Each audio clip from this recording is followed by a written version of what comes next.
style. You ain't know this game. Been in this thing for a while. Been in this thing for a while. Been in this thing for a while. Been in this thing for a while. You don't even know my pain. You can't even match my style. You don't even know this game. Been in this thing for a while. Been in this thing for a while. Been in this thing for a while. Yeah.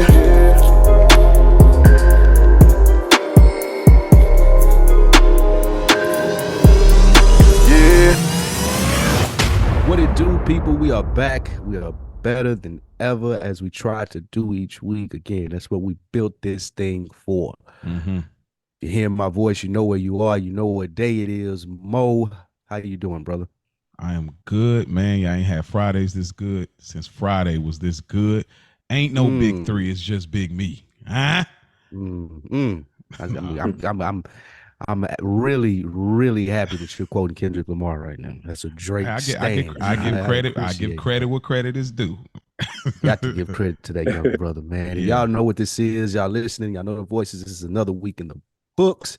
Very special episode this week, man. We got one of Mo's bestest homeboys, one of his right hand mans. Yeah, and we'll talk about how they got to meet, just go through their relationship, and him being on this platform.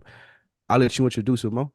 So this guy right here that I've introduced, man, me and him, we go way back since college, which we talking 2009. You know what I mean? So that's a grip ago. I know I don't have as long of friends as Spike Lee has, and even my wife. But when we talk about long time friendship, he is a long time friend, and I consider a brother. And I'm glad that he made time for us today to be able to, you know, share some of that story and to just, you know, having a conversation amongst black men, because me and him always had phone calls like this. So Dominique, what's good with you, bro? Hey, I appreciate the whole shout out, man. You had me over here sweating. I didn't know what to say back after that top tier intro you just gave me. Yeah. But no, most definitely, I think you probably the second person I've known friendship wise the longest. I had one like old school best friend. I mean, me and him, like his mom knew my mom. I mean, with the same, you know, preschool, daycare, all of that times 10. But like outside of that, I probably can say you the only person I know friendship wise. I know for a long time. So I highly appreciate the vibes, of course. Man, when I tell you, I remember when we first got there on campus and people were like, "Oh, y'all probably already know each other from, you know, high school, whatever it may be." And I'm like, nah, I just met homie over here like not too long ago. Bro. Just imagine like just the energy. Yeah. Where you from, Dominique? Where that accent from? I'm picking up on. I'm originally from Mississippi. Okay, yeah, that's it. That's definitely it. I hear it. Hey, shouts out to Mo, man. The little slangs and the talking fast. Well, just the country draw. I get it. You guys, I'm in the same boat as you. I knew you didn't sound like Mo. You ain't sound like no Midwest slang. When you know what I'm saying, it was more relatable. I understood it a little more. Like, okay, this brother from the South. Hey man, where's Rich? From the South. Where's Rich at when you need him, man? Come on, shout out, come on, man. I'm telling you, it's like when you get right. It's like when you get older and everything, that older side comes out with the quickness now. Yeah, absolutely. You don't hide it as much or at all. You let people know what's up. But I'm happy to have you two brothers don't care here, man. Anymore. Exactly. Happy to have you two brothers here, man. How y'all doing this week? Yes, sir. How you feeling this week, Mo? I'm feeling good, man. There's some things I want to kind of share before we get into, like, you know, what Dominique brought to the table as far as the conversation for this week. But I know last week, I mean, we've been getting a lot of feedback on last week, and it's another one of those rare in real time moments that me and Spike had, having a conversation about the future of the show, having a conversation about our state of the union, state of our well-being in that moment. And it was just such a real, authentic moment that we had there. And we've just gotten some feedback. And I would like to share a little bit of that, if y'all don't mind. Please do. Please do. Go ahead. All right. So this is Mo. I think Oh, he may be from Alabama. I said Mississippi. I think he's from Alabama, but he hit us up on Another Week in the Books on Instagram. He says, applaud to y'all as usual on Friday's episode. I enjoyed the topic regarding the mental, emotional strain of the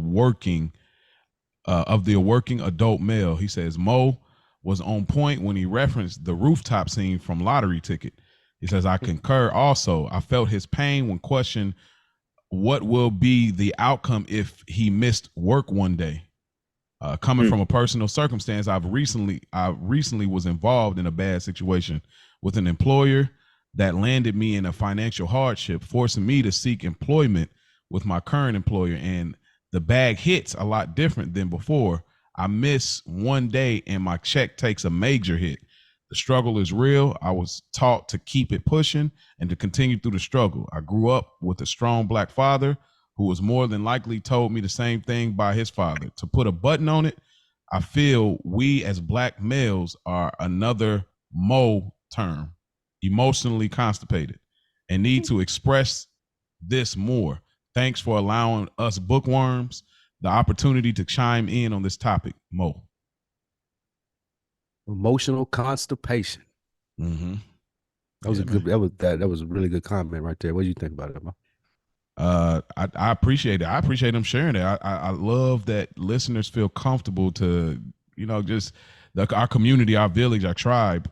They feel comfortable just to share real moments like this. It's like, and those moments when we're having that, where you might tell me like how you might feel like, bro, I'm embarrassed about this. So I'm like, hey, bro, I feel about this.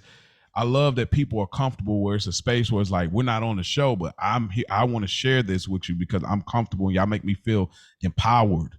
That's the goal of it. And I'll talk about a little bit about the lane thing as well. I throw the ball in your court before we throw it in Dom's court. How do you feel about that? Have you been in that position before? Like you damn near check the check. Like, I know it ain't necessarily like the kid thing or whatever, but like you just being on your own, like, bro, I gotta like. Absolutely, man. When I first moved to Atlanta, I was walking about 5 miles to work. You know what I'm saying? Like, and that was to fucking, it was at Target too. It wasn't even no like, oh, nigga, I need this. It was a fucking Target job, but the economy was bad when we first moved down here. So like, it was just starting to get back to where it was like people were hiring and stuff. So it was really hard for me to find a job. So I took the first thing that came across my desk, and it was fucking Target, like working the cash register and pushing carts and shit. And it came down here, no whip, dolo, only me and AB. Like I would get up and walk to work. You know what I'm saying? And thankfully I had him he would come pick me up some nights. But yeah, that shit, I totally understand it. You can't miss it. It wasn't no Uber or nothing like it crazy to myself sound old, but it wasn't no Uber back then. Yeah. You gotta call a cab, boy. You call a cab, or you taking a bus. It wasn't even no bus routes like where I was. But yeah, I totally done been there, man. Like I understand the struggle 100%. And one of the things about emotional I feel like one of the reasons that you get this perception of angry Black men from other people that think that we're so angry, I think speaking to the emotional constipation part is a lot of us feel like, man, I just got to do this shit on my own. Like he referenced in that letter. If you had a dad, it's just button it up. Like I knew nobody wasn't coming to save me. Like I wasn't going to be able to be like, hey man, I can't make it to work today because I don't got no ride. Like, they were like, what? What are you talking about? Nigga, get your ass up and do what you're supposed to do. But that pissed me off. So yeah, I'm getting to work. I'm mad. I don't want to talk to you. Nigga, get away from me. I don't want to do the coworker. As you said, most small talk mingle. I don't want to do none of that. I just had to walk over here. Nigga, it took me 2 hours to get here. Now I got to work. So yeah, that's emotional constipation because you building all that in and you don't want to like get there every day and vent to people and like, I had to do this and do that. You just button that shit up and you keep it moving. Have to do what you got to do to get where you're trying to be. I think that's the mindset most of us have, and it put a lot of us in a bad mood. What say you, Dom? I know we have my niece, your beautiful daughter. She's still very young, and I know you out here grinding and doing what you got to do to take care of bills and take care of your well-being. Do you find yourself having moments of like just like, damn, bro, it's like I'm taking care of things, but it's like, bro, don't let me get sick. Don't let me oversleep. Don't let me lose this gig. Everything, just the pieces start to feel like they're going to fall if I you know what I mean, mess around and do that. You find yourself in that space at this big age? I gotta let it marinate because sometimes you just need some time to breathe and just, give yourself some grace. Because a lot of the times just get overwhelming and to the point where it just keeps you up at night. Yeah. Like what are you still doing laying in bed, sir? Like you got X, Y, and Z going on. How dare you? You can be doing something else. Mm-hmm. So I gotta sit here and, talk myself down for the next 2 hours. Then, somehow get enough energy to get some sleep, then wake up and try to do all this other stuff all over again. Plus put on that mask, like Spike said. You gotta go here. Hey, what's going on? What's going on, Barbara? Hey, what's going on? That stuff gets tiring. Boy. Tiring. It's like you play. Literally. I didn't ask to be Romeo. You didn't ask to be Juliet. We doing this dance, so we going through this script of being a nice person. Hey, how are you? How are you today? How was your week? Because that's a part of our job, like as blacks. Like that's a part of it. Like it ain't just you can't just come in, clock out. That's a part of it too. Now we got attitude. Now we got job events, and now they're expecting you to show up to these things outside of work to show that. Yeah. While I'm still trying to defend being a what you want to call it, a black male in America with perfect teeth, perfect height. You smell good. Somehow you still manage to brush your teeth in the morning and remember to clock out. I mean, how old are you, that type of space. How old are you, Dom? You almost the same age? I'm gonna let me see. I just turned 33 in December. Nice. Okay. Yeah, you're 28, right? I take it. Yeah, that's cool. I'm 28. Yeah, look, dog. He'll take it all right. In my 20s, dog. I'm still young out here, boy. But thank you. Thank you, Mo. We appreciate that, man. Thank you for reaching out. Brentel, I thought this was dope too. Our guy Brentel, man.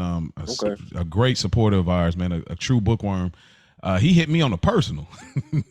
And he, on my personal DM, y'all can follow me there. I'm just giving roll updates. But he says, peace and abundance, Mo. The expansion conversation was excellent. I wanted to mention a concept called Blue Ocean Strategy that you should study if you haven't already. It applies to the content Another Week in the Books provides. And you guys are creating the blueprint for your niche. There is an audience expansion in store for the podcast, so keep going. Boy, he don't know how much I need to hear that. He says the layup for expansion is down the line, reaching out to celebrity/expert guests for specific chapters and merch. The Black Effect Podcast Network will be the first to reach out about partnering with you guys. I'm calling it now. They already have the black audience that will embrace the podcast's content, and they have the information to market to them and what ads to use for your niche audience. Just keep going. You're on the right track. Brentel. Thank you, Brentel. Man. Means a lot, brother. That means a lot. Like, you again, I know Spike always emphasizes, but I'll second it. It never gets old when y'all speak these things because it's like, bro, y'all never know how close. Yeah, you really, a lot of things, and we'll keep moving. We're gonna get into the show, but a lot of times you really don't know when the last time is the last time. You didn't know like when, who do we have on here? We used to talk about, I think you was talking about your house back at Tennessee. Everybody used to kick it. You said, bro, we didn't even know this was gonna be the last time we was kicking it at this capacity. So when people are like hitting, like you never know when the last episode will be. You don't know when you never know. So those things, not to say like, oh, we're on the verge, it's about to be over, but I'm truly grateful for those comments, that comment right there. Spike, anything you want to add to that? No, shout out to Brentel, man. That was wonderful. We appreciate that. Okay. Another one of our listeners, Public Enemy B on YouTube, he says, Fridays ain't been this good since Fridays was this good. Hell of a conversation as always. He's the reason I had to bring the phrase back because of him. So I was like, all right, okay, they still dig. I got to get that on the shirt. And lastly, we got an Apple review. Huge deal. major key, right? Let me pull this up real quick. Actually, I sent it to you, so I can just pull it there. Somebody hit us up. They said dope show concept. They said really good vibe and concept. Music is great for the intro, but consider losing it during the discussion. Keep up the great work. Nothing else out there is filling this lane/space. New loyal listener, enjoying digging in the crates on the old episodes. Hmm. Thank you. Yeah, thank you. Always good to hear. One of the best parts about this is like you said, once somebody stumbles upon it, you go back 82 shows and really get into it. If you want, like it was like something that you like, it ain't, I gotta wait every week. It's I can go catch up on this because I really dig what these two brothers are putting down. So that's always dope to hear as well. Yeah, I told you it's a mean episography. If that ain't a word, that's a word now. We got a mean episography, so you can go back and really tap. Seriously. So shouts out to him. The music ain't going nowhere. Spike was very early in the branding of it. And Spike, we had a conversation, said, what do you think? We did an episode called Roe versus Wade. That was when that was the one time I did no music. So if y'all want to go back and check that out, we was talking about women's rights with, abortion and stuff like that. That was early, when that was a thing. And Spike, I asked him, I said, what do you think? Should we keep the music or not? And Spike is like, I'll be honest, bro, I think that's a part of the aesthetic.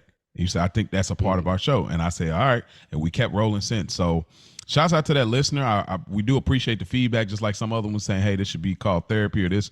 But that's a part of the aesthetic. That's a part of the brand. Like the music is now a part of it. So it's not going anywhere anytime soon. Word to Spike Lou. So man, I get what they're saying too, though. I do. There's some podcasts that I listen to that has background music and I hate it. Bro, can you just please cut that shit off, man? I don't like just talk, nigga. Well, how do you feel about this? I know you don't listen as often, but the times you've listened, how do you feel? It fits. I still feel the same way. I think it fits. Cool. Okay. I think it still fits with what we do here, especially with how the conversation flows. The one that I'm talking about specifically is like a solo podcast, and I feel like he would just be able to. I don't know if y'all familiar with Tariq Nasheed, but he does one. He got the kind of the music playing in the background. I don't really. I'm gonna check him out. I'm gonna check that out just so I can hear the production. Powerful. It would be more powerful if you took that out. But yeah, you should check it out. Speaking of him, and we'll get right in. Well, actually, no, I'll let you guys go and then we can get into maybe some current events about some stuff that's happened. But you guys want to give a backstory? Or you want to do that before we get into the topic? Yeah, we could do that. I want to get Dom involved, so I'll just throw the ball in your court. So again, like I've intro Dominique, my brother, my best friend. I consider him a best friend. I never really was in one for a title for best.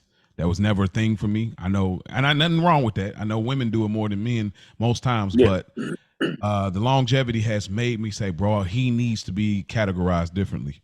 And so I had to put that title on, and that's probably pretty recent for us to know each other as long as we've known each other. But that part. Yeah, so we've been rocking for so long. So I want to ask you before we get into fully in the show. So can you give the people the backstory on how, because you was telling people, like, people thought we were rocking for a grip when we met in college, like, oh, they knew each other from high school, but we didn't. Can you walk the listeners down the experience of like how we met each other and then how we would like begin rocking and how it's continued to be maintained over all these years? I'll probably say in the most whatever may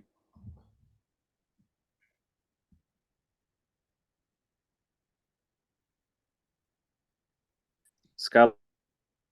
Oh, I think hold on, you breaking up.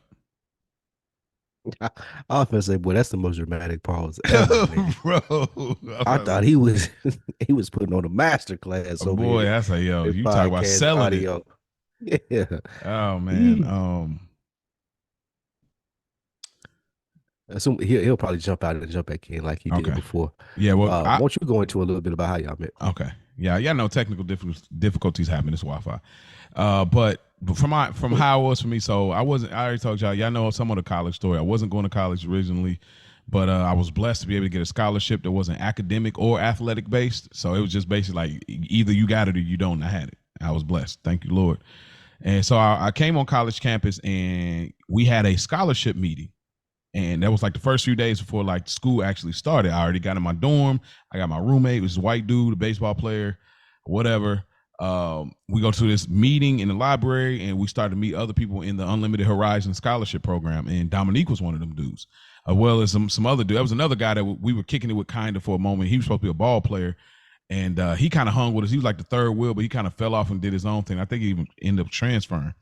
Anyway, me and Dom, we just, he was supposed to be a ball player. What's that? I don't think he played for the team. Like he came from ball. He was just a hooper, nigga. Yeah, he was a hooper. I think he was like, but anyway, so me and Dom, he kind of branched off, like, all right, bro, we holler at you. We didn't know, and me and Dom didn't know each other either. We was like, hey, bro, you see old girl, man? She kind of look good, right? You know, she's like, yeah, she was fine in the mug, you know.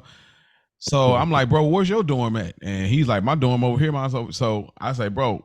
So we just walk on campus. Then I just walk over there. I was like, bro, he's like, man, yeah, I'm about to go to the dorm real quick.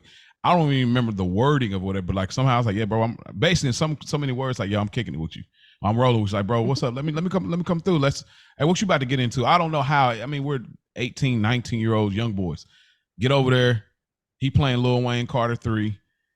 We vibing out, talk about Weezy, and then we just laughing. We getting into it. And I don't know this dude, like, but we just immediately just clicked.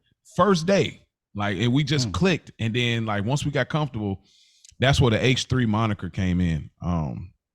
Where I told him, I was like, bro, we in college now, because when we got to talking about the scholarship stuff, he's like, bro, like I ain't supposed to be here either. So I'm like, oh damn.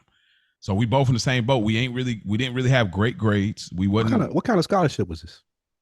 It was basically, I think the school just had some additional money, and so it was a scholarship that they basically pick candidates. So everybody has an opportunity. So like I said, it wasn't athletic or academic. You had to have 2 letters of recommendations, and you had to have a 2-page life experience thing to write about. I wrote about when I had a house fire. Me and my sister got out of the house fire, and I had 2 letters of recommendation. Then you do an interview. And I remember when I did that interview, that was probably the first instance of Mo on his soapbox. Like I got really passionate. I was like, look, I ain't about to play with y'all money. I'm gonna be all the way real. Like if I don't get this scholarship, I don't know what I'm gonna do. I kept it so, bro. Bodies. Were they black people? Were they white people? Some black people. Some black people. How many people? Probably 2 black people, 3 white people. How many people on the board? Oh, so it's like 5 people. 5 people right there. I'm sitting at a table. It's 5 of them right there. Black man, black woman, 3, maybe 3 white guys, maybe 2 white guys and white woman. I can't quite remember, but it was definitely. But yeah, I remember the black woman looking at her face, and she kind of had that like, you know, and so. But anyway, we ended up so we ended up getting a scholarship. Me and him, and we just clicked from that point. I was like, bro, we could be whoever we want to be. We in college now. I said, bro, I'm going by H3. That's crazy. And this nigga, like, he didn't know me or nothing, but like, we'll go some places. Some people know him, some people didn't know him. Like, hey, I'm Dominique. This is Maurice H3. It's H3.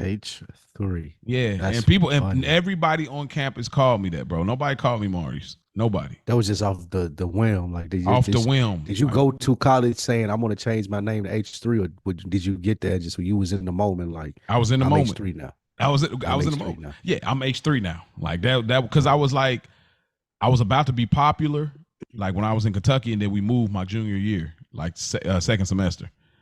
Yeah, you was about to be popular. I was about to be popular, yeah. I really was. Like I was like. What that mean? look at him. This is him being the guy that was like always the guy. He's like he laughs at these things. I don't know what that means though. I'm trying to understand it. I've never been there. All right, so this is what about to be popular looks like. Dom, you still with us? Yeah. Okay. We're gonna throw the ball back in your court, or we'll keep pushing. But like, what that looks like is people start to know who you are. They start to know you for something. Like I wasn't on no team. I wasn't. I didn't have money like that. But people started to know me. I started getting more comfortable. I got better with my jokes. I got better with my dressing. So I got popular organically, where I didn't have no extra thing like, oh, I got the cool niggas with me, or I'm in the sport, I'm on a hoop team. I didn't have no gimmick. Like, so I was like right there was like, okay, I'm hanging with, yeah, come sit over here. I'm at the assemblies I'm dating the older chick. You know, I was just there, and then I ended up moving. You was finding out who Maurice was, and yeah, bro. So, but then it got canceled on me when we moved to Indy. So that's the story of my life. You was sour about that too. I wanted to move to Indy, but it was a bittersweet thing. But yeah. Gotcha. But anyway, I'll throw the ball back in your court. I kind of talked about how we met, but I'll throw your ball in your court, Dom. What would you say before we move into our relevant events? What would you say about like how have we maintained from your end in I mean, you've got friends that you've had that may not be around no more, you may not be in touch with, but me and you've always somehow managed to keep that thing going. What would you say has helped maintain this brother relationship, even now with me being in Florida now and you being in Indiana? Can I ask a question before you answer that? I'm sorry. Yeah, go ahead, bro. I just want to fully compliment your story, Mo. What was your perspective, Dom? With the scholarship? Yeah, like when you met Mo, like walk us through your process of finding out about that scholarship. Then you bump into Mo, and then he's like, "Okay, well you finna be my homeboy." Like, how did that work? It was like he said, he had he wrote his letter. I had to write my letter. It was I guess typical, small violin story, single parent. What was your story? I'm sorry, I never knew this. What was your story? Oh, my mom was the single parent household. Okay. Gotcha. Father figure was my uncle. I had male figures around me over the years, of course, but none like, sat down and like, hey, do X, Y, and Z. They just automatically just thought, you know what, I'm a good guy. I was like, hey, I never knew this, bro. I've never asked. I still need guidance, but I'm looking like, hey, but I wrote that was my long speech for the scholarship, and that, like, I literally found out about it. I'll probably say a couple days before my uncle had told me about it, or whatever it may be. And like I said, you can just write about it. I was already black, so I'm like, hey, I'm winning already. So let me go ahead and get that nice little brekkie break. I will most definitely take that, because other than that, I was gonna go to a trade school and just call it a day. But most definitely, praise God, I ended up getting that scholarship. So after that, I was ready. Like, I'm the oldest in my family. I got 2 brothers and 1 sister. Look, you couldn't tell me nothing. Look, bags. I'm going to college, setting examples out here, boy. Right. Look, this to me, the whole process was like a drum line. When drum line, Buddy got his whole the sticks, the room. I'm like, P4. Oh, man, he's a P4. Look, bro, you couldn't tell me nothing. So before that, you didn't have any plans. Did you have any plans on going to college either? You should know. It was just trade school for me. Trade school. The same for you, right, Mo? No, I was gonna try to work my way up, and I was gonna work my way up. That was I didn't want to pay for school. Work my way up. The old concept. I mean, now we look at it as silly, but you got to remember the early 2000s that people do that. People go to McDonald's. Get a job. You just gonna go get a job. Get a gig that I would be cool with. Yeah, it'd be a gig I was cool with. Rise to now I'm the manager. Work my way up. Own some chains, or I don't know. I wasn't even gonna be fast food. It wasn't gonna be that, but like, I didn't know exactly what it was, but my mom, she hated it, but eventually she was on board. And then last minute, it was like, just like him, last minute, I had a teacher assistant she just cared about me. This white lady, like, shouts out to her, but she was like, she just saw potential on me. No, I wish I did, but I think it was like some German name. But anyway, I don't want to be long with it. I can talk about that another time, but like she was the one that put me on game with the scholarship. And if it wasn't for her, I wouldn't even I didn't think I was worthy to go to college, bro. So I didn't think about college until at least 11th grade. That's about right. What I wanted to do, but I'm wanting to go to this school my whole life, so I was in the same page as you. So yeah, I can understand. I can see that. But Dom, but I know what Spike was saying. So when you got to campus, you unload your stuff at your dorm.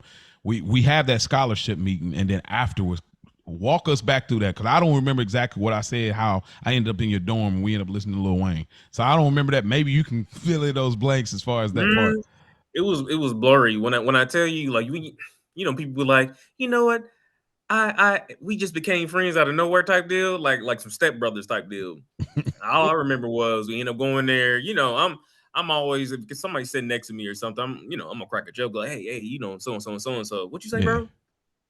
Yeah. I'm that guy. So, we literally connected probably one joke after that, but just riding away the entire time. Yeah. And then I'm like, hey, you walking back to so and so and so and so? Because I remember he was talking about, dorm room. I'm like, hey, man, I think I'm that way. So we literally stride, and I'm like, dang, buddy got a cool little stride on. I say, damn, I have to get my swag up. I'm like, dang, buddy, gone. I'm like, Jesus Christ. So I'm looking like, okay, I kind of like it. Nah, he had the waves. Like we both had the Wiggles at the time. Like the Wiggles was waves. Yeah, the Wiggles was popping. Yeah, bro, he walking with confidence. I'm thinking like, okay, I like Buddy energy. I'm just going with the flow. We end up back at back listening to Lil Wayne. Then you like video games too? Oh man, that was it. Yeah, it's crazy like the boldness because I was not. I mean, I was a whole nother person in college. I told myself I was gonna be like. That's what college all about though. Like that's it really is though. You're right. Most brothers don't get to experience that. I know I had my head so far up my ass during college. Like I would just leave. Like for real, I would go, bro, and I would leave. I wouldn't do none of that y'all would do, but it was just this dumb mindset that I had. I'm trying to get back to my homeboys and so serious. Where we was at. But yeah, like what y'all do, that's how college happens. Meeting people there, like, oh shit, I don't know. We just here, nigga. Let's hang out. But yeah, a lot of brothers don't get to experience that. So that's dope. Yeah, it was. I think it was like pretty contagious because after me and him start connecting, we start connecting with other people, and we start meeting another guy. Like, hey, what's going on, brother? And I'm looking like, hey, who him? I don't know, bro. But he say hi every day. Like, cool, he cool too. And then eventually we end up knowing him. Yeah, and it was just wild. And people just kind of kept the same. The same frat that you were telling me about, Mo? Yeah. Not really frat, but the organization. The organization, The organization. Y'all, that's some gangster names y'all giving them. you like that? Prison gang. It's not like prison gangs. Y'all wow. The brother. Cell block, C block number. I wouldn't be able to survive, so don't count me in. Nah, man, Dom, man. Well, let me just say this. I know we're gonna move on. We haven't recorded in a long time. So Dominique was, when I tell the story about homeboys and doing a podcast, Dom is one of the brothers. Like that was on there. I was the mediator. Yeah, he was the mediator, but he was he like be throwing y'all under the bus, Dom. I'm gonna let you know that right now. Oh man, no, Dom, he be throwing y'all under the bus. Look at him. Y'all curbed Mo's podcast career in his eyes. Y'all held this nigga back. Look at him, bro. Look at him, bro. No, I still got shackles on my ankles now. Oh my gosh, look at this. See, there they go. As you see, when brothers get together, they start going crazy. Nah, but I've shared the story on here, Dom. I mean, this is no new information, but I was just sharing like how grateful I was for when we did our podcast, because I said, really, y'all was doing me a favor. You and Tavon, like y'all did me a favor, but I had hopes that it would go somewhere, and it didn't quite get there. And I remember you kept it a bean. You hit it like, hey, bro, like, look, I ain't really trying to. You got other things going on. I ain't really trying to do it like that. And I was butthurt about it. Like, of course we've already had this conversation. Like, I was butthurt about it, but at the end of the day, I had to humble myself and realize, like, bro, they were doing you a favor in the first place. That wasn't never your dream or his dream or y'all goals. So, right. So it was what it was, but I was butthurt because I just believed so much in I still got those episodes like in the vault. So it's like I just believed in what we had. I was like, man, if I could sell them on it, they might change their mind. But it was what it was. But just to put a bow on our relationship so we can get into the episode fully, what would you say have kept you, like, as far as like, we've mostly had ups, not really too many downs in our relationship, but what has kept you saying, hey, you know what? I've had friends in the past. I probably won't hit them up no more. Things just happening. I don't feel the need to, versus our relationship where over the years, now we're at 2024. So we're looking at 13 years of, friendship. What has kept you to say that, like, hey, I need to keep this brother around. I need to stay in contact with him. What has been the thing internally for you that makes you feel the need to still do that, knowing in a world we live in where people pick up people and drop people at a drop of a dime? I mean, to be honest, just grace. You and me went through a lot of, what you want to call it, eventful things in high school, not high school, but college. So when you end up getting married, I'm like, okay, cool. I can't continue this if he's married. So what do you go? What you end up doing? Okay, getting married. So I'm like, okay, now I got to learn to like, okay, she clearly is married to the man. Boundaries, aren't really put up. I'm gonna have my moments or whatever it may be. I think it just, grace and just understanding, to be honest, because um, other than that, everybody got their own, life events going on majority of the time. So I think just checking in here and there, even if you don't call me back or whatever, maybe you text me. Like I said, just be the basic stuff. Like like we say, back to the basics. I still use that line still today, and people crack up every single time. That's like my perfect dad joke. But Back but to I'm the telling you, basics. back to the basics every single time. So I always go back to those. And even when I'm just calling you or texting you, like I said, it's just those two main things. Because other than that, you literally can be having a rough day type deal. That I can see some crazy video, some throwback movie of the wood type deal. Yeah, That's it. But yeah, that's why I think has been pretty good so far. Because other than that, I think the main starter was just meet each other in college and just having that mindset. Because like Spike had said, I'm just going to school, getting this done, get out of here. I'm not talking to nobody. Leave me alone. Yeah. And I mean, I had the same thing after a while. I'm looking like, all right, well, cool. I guess nobody else is like this too. Okay, I guess I just, Yeah. I guess I just go to my dorm too. Yeah. But like I said, everybody comes to everybody's lives at different times. So Mo just came at the perfect time type deal. I'm like, okay, so it's other individuals out here that are like minded, like that I like can myself. relate to. Yeah, Yeah. absolutely. That makes sense. Yeah. Other than that, I think it's always been that pretty cool bond. Yeah. I would say, yeah, like you said, it's been a cool bond. I feel like me and him both gave off loner vibes. Yeah. Just like we just been both of us brothers that was to ourselves, and then when we managed to meet each other, it just felt very normal. It's like, yo, I like this dude. I rock with him. And that was like the adolescent stage of our relationship. Now being grown men, and now I have children. He has a child, and I'm married, and we're both trying to figure out this thing called life. What's kept us going is, I mean, like you said, grace, but I think that the maturation of who we have become and how we respected that process of growth. Cause Dom, I never told you. I think I don't know if I did or didn't tell you, but bro, that was this moment before I moved, and I'm still grateful for this. We were at Broad Ripple. Yeah. I don't remember what we was talking about. I think we might have went to a cigar place or something. We smoked a black and white. We was doing something, kicking it, and we was going about our walk or whatever. Wait. What? I know, Y'all right? was smoking Black and Miles at a cigar bar? No, not at a cigar bar. It might be like when we was walking out. Well, No, bro. Oh, it was a hookah bar. It was a hookah Yeah, it was a hookah bar. A hookah bar. I was gonna correct him, but I was like, I'm nah, let tripping. it marinate. I am tripping. We did cigars on my birthday.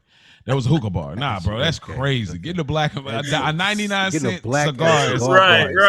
Right. Nah, but putting the ball, no, that's crazy. But like, there was a moment, like we just expressing ourselves and talking about, okay, these are struggles, these are challenges. And I remember we was walking, and you said, hey, hold up real quick. And you stopped at the ATM, bro, and I think you gave me like $20. I was like, bro, what's this for? He was just like, nah, bro, don't worry about it. You didn't make no extra nothing about it. You just gave me $20. I was like, bro. He was like, nah, bro, don't worry about it. We just kept it moving. No extra conversation, no nothing. And that was a new development in our relationship. Like, it was just so random that we never crossed that path in our relationship, like where we doing stuff like that. We always had each other back. Like, yo, I ain't gonna let nothing happen. Like, I'm gonna do my best to protect my bro or be there for him or hear him out, listen.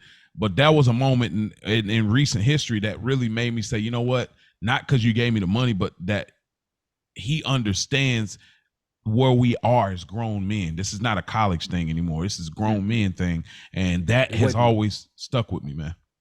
So it wasn't that he gave you the money. It was that he knew to give it to you and not to make a thing of it. Yeah. That's and what a real I friend said, does. bro, like, I said, man, man, can listen to you and they can be like, bro, I see what this person needs, and we ain't got to get into it. You ain't got to. It ain't serious. Like, if it ain't a something where you need to talk about it, and you feel concerned about it, when it's like, yeah, maybe you just need this. You can hit them off, and we can keep it moving. It ain't got to be much more. Yeah, I totally understand. And so I love you for that, brother, and I appreciate you, man. Seriously. Look, man, I appreciate you just receiving the money and just the energy for a long time. So not everybody can handle that type of stuff over the years. Yeah. you throw in egos and Pride. negativity and everything. Look, you got a whole new drink. Mm-hmm. But no, bro, like I said, it was just genuine vibe, man. Yep. Like I said, it just not everybody can fully understand certain friendships or whatever it may be. So, everybody most definitely had a turning point. And yours, like I said, has always just been straight up and just accepting of the whole the energy that you call, myself. So everybody's not used to, your own type of energy at the same time. Mm-hmm. Everybody attracts certain frequencies all the time. So, like I said, that was always my main thing. But yeah, most definitely just growing too. So, I highly appreciate it. Y'all would be surprised at the B-side stories, but we ain't got time for that. But anyway, Spike, go ahead. We'll get into it at some point. You always have an open invitation to come on here and then talk about it, Dom. But while we're here, we got the backstory. We know a little bit more about Dom. Of course, you know Mo, you know myself. Mm-hmm. Every now and then, Dom, what we like to do is something that's happening out there in the zeitgeist. We like to talk about it before we get into our main topic of the week, which is going to be grace and how grace goes a long way. From my understanding, you picked this topic out for Mo, right? Well, excuse me, not for Mo, but you presented this as something to talk about when coming on the show. Yeah.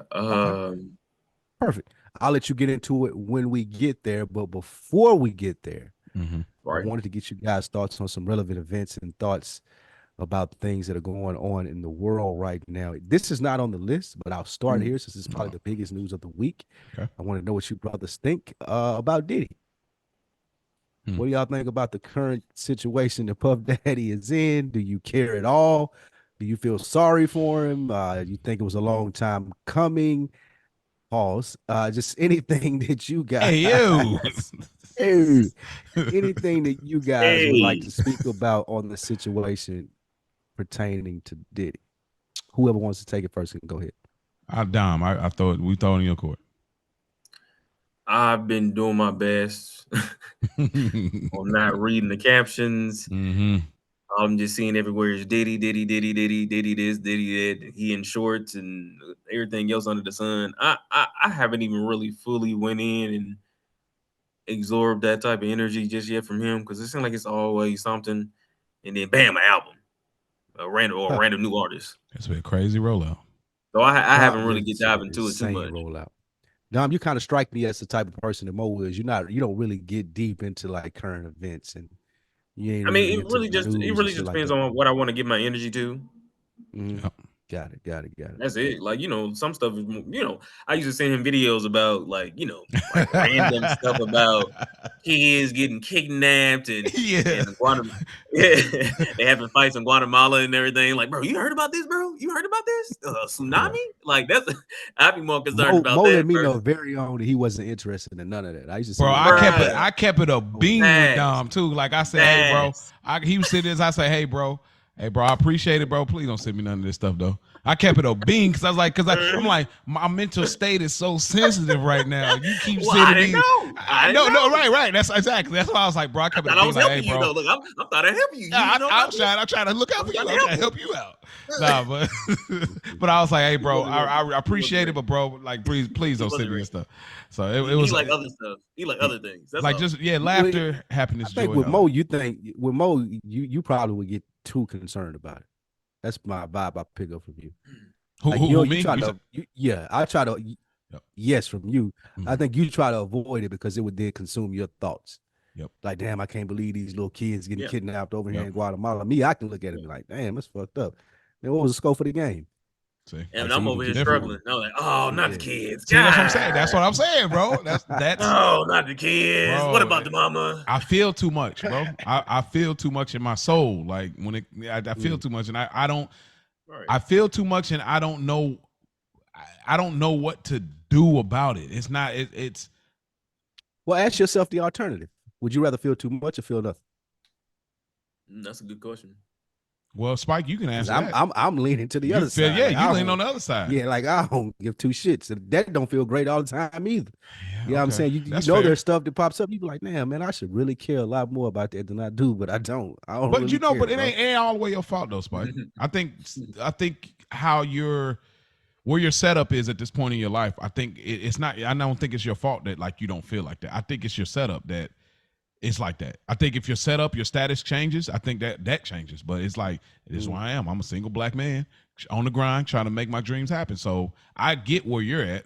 So I wouldn't fault you for that. Like when we first started podding, I used to be like, bro, what's up? Like, damn, bro, you don't feel. But being the only child, being a single black man, being a dreamer, ambitious, I get where you're at. But I think if things were to change, you start getting to your success. You meet a wife if that's what you choose. You have a child if that's what you choose. I think that'll change things. But right now, where you at, it's understandable. I feel things differently because my child has to grow up in this world. Yeah, you know what I mean. My wife, you know what I'm saying. They may have to, Lord willing, keep me to hold me, but like they may have to go without me. You know what I'm saying. So I have to think about certain aspects because I'm doing my best to be. A shield. You know what I mean? Yeah, the stakes is different. Stakes are different. Stakes is a lot different. But for you, it's like, bro, nigga, it's me. I'm good. I mean, pretty much. When I didn't have my daughter, I still felt pretty bad, to be honest. Because why am I sitting here and little Jamal across seas or whatever may be making shoes, and I'm thinking like, well, dang, I ain't get up today. It's about 10 in the afternoon. Well, in the morning, I fixed me some coffee and buddy and ran through about 50 shoes already, and I'm just finally not getting out of bed. So what do you attribute that to? You think that's you, how you grew up? That's just your personality? Like what makes you feel where you could be like, man, damn, man, I feel sorry for buddy. I think it's just the environment though, because you start empathizing with other individuals that's kind of struggling. That's a survival of the fittest type of mindset at times, or the survivor mode, and I know that's runs pretty deep in the Black community. So I guess just empathizing in that type of space. I'm thinking like, well, look, I'm struggling, and you struggling more than I'm struggling. Yeah, bruh. So at least my outlet. I think is usually helpful for me because I know how, like Mo had said, how do you kind of, release a lot of that stuff. Yeah. A lot of the times, literally going to volunteer, helping one person a day, bro. Hey, can you get that off the top shelf for me? I don't know who she is, but hey, I'm not tall, but I know I can step on the next shelf and get up and get get it for her. Yeah. It just be like little small stuff sometimes, just helping your mom buy something, in the store. She didn't ask for it or nothing like that, but you just showing up, getting her some groceries. Got it. Okay, so neither one of you care about Diddy is what I got from all. Oh, I didn't even got to speak about it. Go ahead. No, I think you're right. We don't care. But still though, you never know. Well, I think it's just one of those things where you may not be guilty of this, but you're guilty of something else, and you've had a lot of time, brother. Yeah, you had a lot of time, and that's how it be though.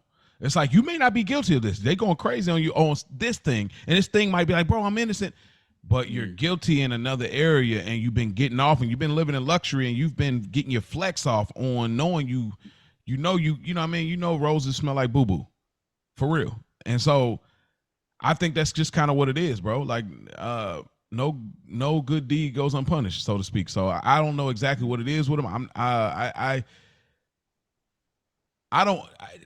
It's for me. It's not a Diddy thing. It's an industry people thing for me. It's always like all y'all weirdos to me. All y'all. I think that's a percent. I think there's more normal people than people like Diddy. I doubt it. I think that people in the spotlight, people that behind the scenes, I think more normal. People that are in the spotlight, y'all are different by y'all writer and what y'all want and y'all little trailer and all. Like y'all be on some other. I look at all of the people like the people that are the stars. All y'all are weirdos to me. That's how I look at them, unless you prove me otherwise. Because all this news comes out and people are heartbroken about. Oh, I can't believe I can. Because y'all are moving in a whole y'all moving in space that us everyday people would never understand. We can't even fathom the things y'all getting into with sex trafficking and orgies of. Like these parties that be happening. But I think that's just perception, though. I think there's less people like Diddy than there is like just normal motherfucker like you. Like I'm saying, he wants to believe. No, it's not even that. Like that sounds valid coming from you because you don't follow the news. or you ain't really that deep into like I'm keeping up with the current events of what's going on. So wait, that's not a knock. Wait, that's not a knock against you. I want you to understand that. I got you. But I do think it aids to your perception of all of these people are weird versus I think most of them are normal, and the outliers are niggas like Diddy or R. Kelly, or like those niggas is the outliers. Those are the overly weirdo freak niggas that did way too much. They had way too much money and they did too much. But I do think you got more niggas like, I'm assuming a Bun B or a Killer Mike or just regular niggas who just happen to be good at something. Okay, they just happen to be in that industry around those weirdo niggas. But that changes. The tier changes though. Okay. See that when you saying to get to what Diddy at, you got to be a weirdo. No, I'm saying that. I'm not even saying he came in like that. Like I'm saying things change because of the access. That's where people start to become weirdos, like a Cosby, like a Kills, like a this. And I'm just talking about black community. It's white people too, and people that are not white. I'm saying that the access to things start to make people more weirdos. I can get whatever woman I want at any time of the hour. You know what? Remember, I spoke about it before. Y'all already know my stance on it. I have access. Oh, I can make this. You know what? Now let's step into this realm because nothing satisfies me. So let me step into another space. Let me go a little more extreme so I could get it off. I think that when I look at the people that are like a Killer Mike Bun B, bro, y'all are where y'all are. Y'all getting the bag, y'all in the business, but nobody's looking to y'all like, oh, when we think celebrity, we're looking at you. Or we think rapper, we're not looking at you, which is fine. That's the career I want. I want a Bun B, Killer Mike career. I told y'all, I'm like, I want to be low key. I'm cool. This is where I'm at. But okay. So I want to make sure I understand what you're saying. How you get to the position of being a Puff Daddy, you're saying that you've reached so much success that the normal successes become numb to you. So now you start looking for other things, and those other things is what makes you the weirdo.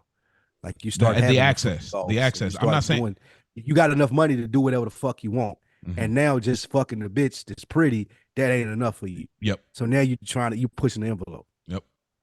Okay. Mm-hmm. You're bored with it. Like that. You're bored with it. Okay. A lot of niggas like that. There's not a lot. I'm not saying, but I still think those celebs that get in a space where like all of your weird internals come out. It just ain't necessarily reported all the time. Because everybody, I think it's your demons coming out. That's all. Majority. I think it's your demons coming out. And like you said, access. Just having access, having that money now. So now I get to do X, Y, and Z. But even just the foundation, they still had to be a little weirdos way before the money came. I mean, everybody got something that's off about them. Like, let's be clear. It's not, it just gets emphasized if you get to that level. But yeah, like I said, because no one wants to tell you no anymore. Right. And you get to a level, you got so much money, like no one around you wants to be the person that's like, oh, I'm bucking the system and I'm telling the boss no. Mm-hmm. Because once you get to a certain status, there's no one that's going to be able to talk freely to you anymore. I don't give a fuck how close or how long y'all been friends, what you hired them for. It gets to a position where everybody's trying to cater to your needs. And if you Puff Daddy, everybody catering to you, you keep pushing the line. You get wilder and wilder and wilder, and nobody stepped up and was like, hey, bro, like this is fucked up. Like, what are we doing here? I mean, who gonna step up? No one ever does that because everybody want to keep their job. Everybody want the money that's being provided to them.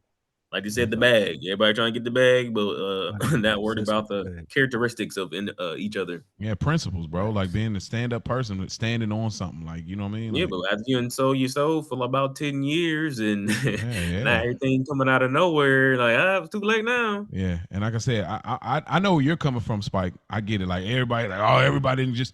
I know it ain't that. Yeah, that sounds crazy. You know it sounds crazy. I know, but bro, I still think, and y'all will not take me off this ledge. I still think everybody has things about them that may be off to the masses.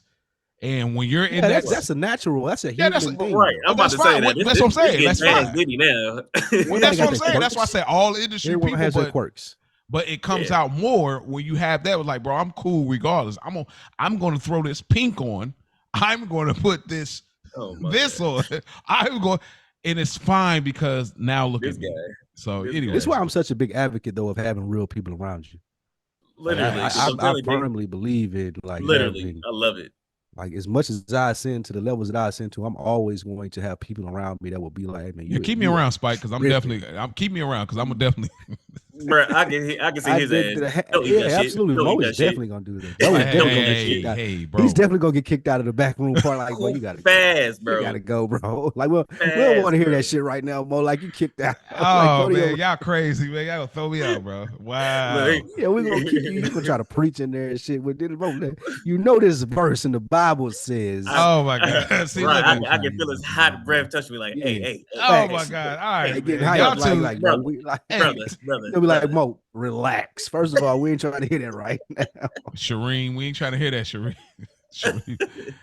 Oh man, nah, but yeah, that's pretty much about it. Yeah, but I don't think know. that's the most important thing. I think people ascend to these levels, they get to these places where there's no one around them that can like have an honest conversation with them. And I never want to be like that. Yeah. I never want to be the person where like people feel like because he has this or he does that or he's reached these levels that I can't honestly tell you how I'm feeling, because that's what keeps you grounded. Yeah, and that's what keeps you in those spaces. That's got to be important to you. Like a lot of times, it's not important for people like to be grounded because it's like, yes, bro, that has to be important because right. I don't care. Some people might be like, bro, I don't care. I don't ever want to remember who I was before this. I don't care to think. You know what I mean? So for you, that's important. For me, it's important. I'm actually Dom. It's important for us to be grounded because, like, bro, I treasure where I came from. And so if you treasure that, you will always want to keep people around that, like you said, to keep you grounded. So, but some people don't treasure that. And that's the reason they be like, bro, they get all these yes men and this and that. Money involved. That's all. Get money involved, man. Oh, Money's a whole nother monster. It is. It definitely is. So, I mean, that's our take on Puff. I'm sure that I'll talk about it some more at some other points on some podcasts this week. So, yeah, be on the lookout for that. Excuse me, is what I was trying to say. But my bad. What was the main thing around him or something? Like he losing money or something? Somebody died. The feds raided his homes in Miami and in LA, and they raided his homes off the suspicion that there was evidence of him sex trafficking.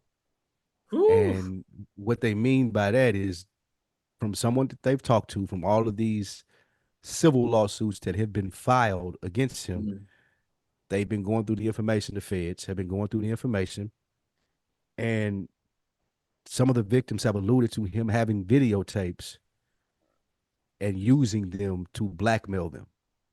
Puff using the videotapes to blackmail them. Yes, so they're looking for those videotapes in his homes, and they're looking to see if they can find any hard drives or the videotapes that has what people thought that he had and he was blackmailing them with. Because I mean, there've been, even before this happened and before it got really bad, there have been stories of people saying that Puff has somebody on tape doing such and such, and this is why he has been able to manipulate this or that person. So the feds are looking into that now. So that's where they are with everything. Cat Williams was not playing this year. He wasn't playing, was he? He was not playing. Mo, facts. Take us into the Quiet on Set, Doc. You had a question about that. Yeah, the Quiet on Set, Doc. I didn't go and watch it, but I did watch like you didn't watch any of it? So I watched Mojo.com. It kind of gave me like the Cliff Notes version. I watched two different versions of it. Right? It is my era, absolutely. Shouts out to Rick, School, Ray P. I know about that as well. But like, oh, y'all younger than me, man. I was looking at that. I ain't know none of it. I missed all. I know, and I figured that because that would have, if that was y'all era, that would have made a great "Is the mic still on?" conversation. Yeah, but I missed. But yeah, of course, I missed all of it. I even was gonna hit up Rick. Shouts out to Rick. I was gonna even hit them up like, yo, that might be a good "We Got Y'all" conversation in a TV division, because I'm like, that could be. But I didn't watch the doc, but I watched like the Cliff Notes, and I got the gist of like, it was some foul play. I've gotten over the years where I've listened to podcasts and nostalgic stuff that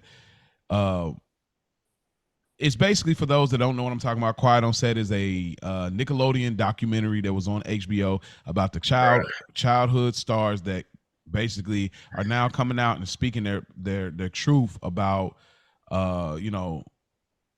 being mistreated and handled in a certain way, being over sexualized, being abused physically, being abused verbally, the work environment that they had to be in, even some of the staff and employees, the parents. It was just a wild experience. And my question, bringing that doc up, because I think, Spike, you can still respond to this, not so much about the doc, but I wanted to ask about how we as people can give grace. Speaking of grace in this episode, can give grace to people when we don't know what they've been through. Because a lot of times we were really quick to jump to judgment.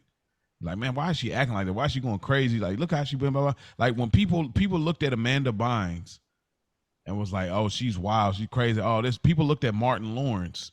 Like, he was talking about they trying to kill me when he was in the middle of the street. And people looked at Dave Chappelle when he went to Africa and they were like, oh, he's a crackhead. We do this thing, and because the media and industry wants to lock us into this group thought, we jump into it because they sell it so well. But how important is it for us, for you brothers, Dom, Spike, for us to give grace in our understanding, be patient in our understanding, to understand like, yo, it's got to be more to this. Spike, you did a great job when we talked about, what's the ball player? What's his name with the dreads that got caught with the gun? Oh, John Morant. John Morant, you did a great job on speaking to like that at that time. I was like, hey, bro, are you all right? So I want to ask y'all, we see these childhood stars that are finally coming forward and being empowered to speak their truth. How important is it to give grace for people when you don't necessarily understand their behaviors or their lashing out?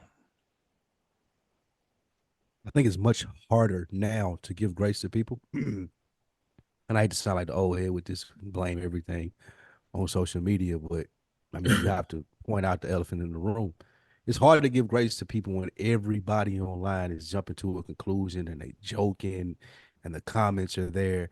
And people have this FOMO, fear of being left out thing, as to where, oh, everybody else joking, I want to joke too. Never even considering the person who's going through the process.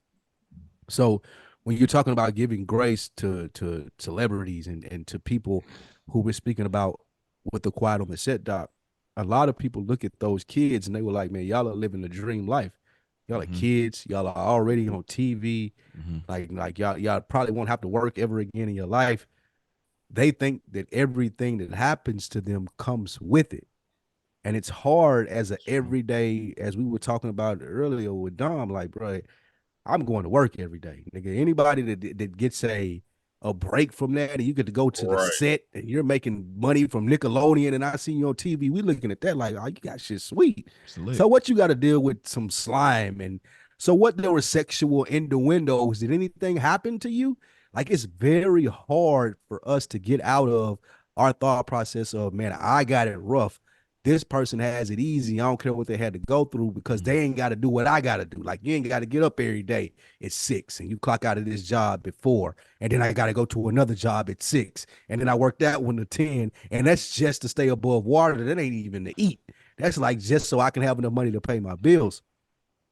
So I think a lot of people personalize it too much. One of our biggest problems nowadays in like pop culture, America, media, with social media, with kids, even people our age, like you personalize it too much, and you're like, well, I got to do this. Why they ain't got to go through it?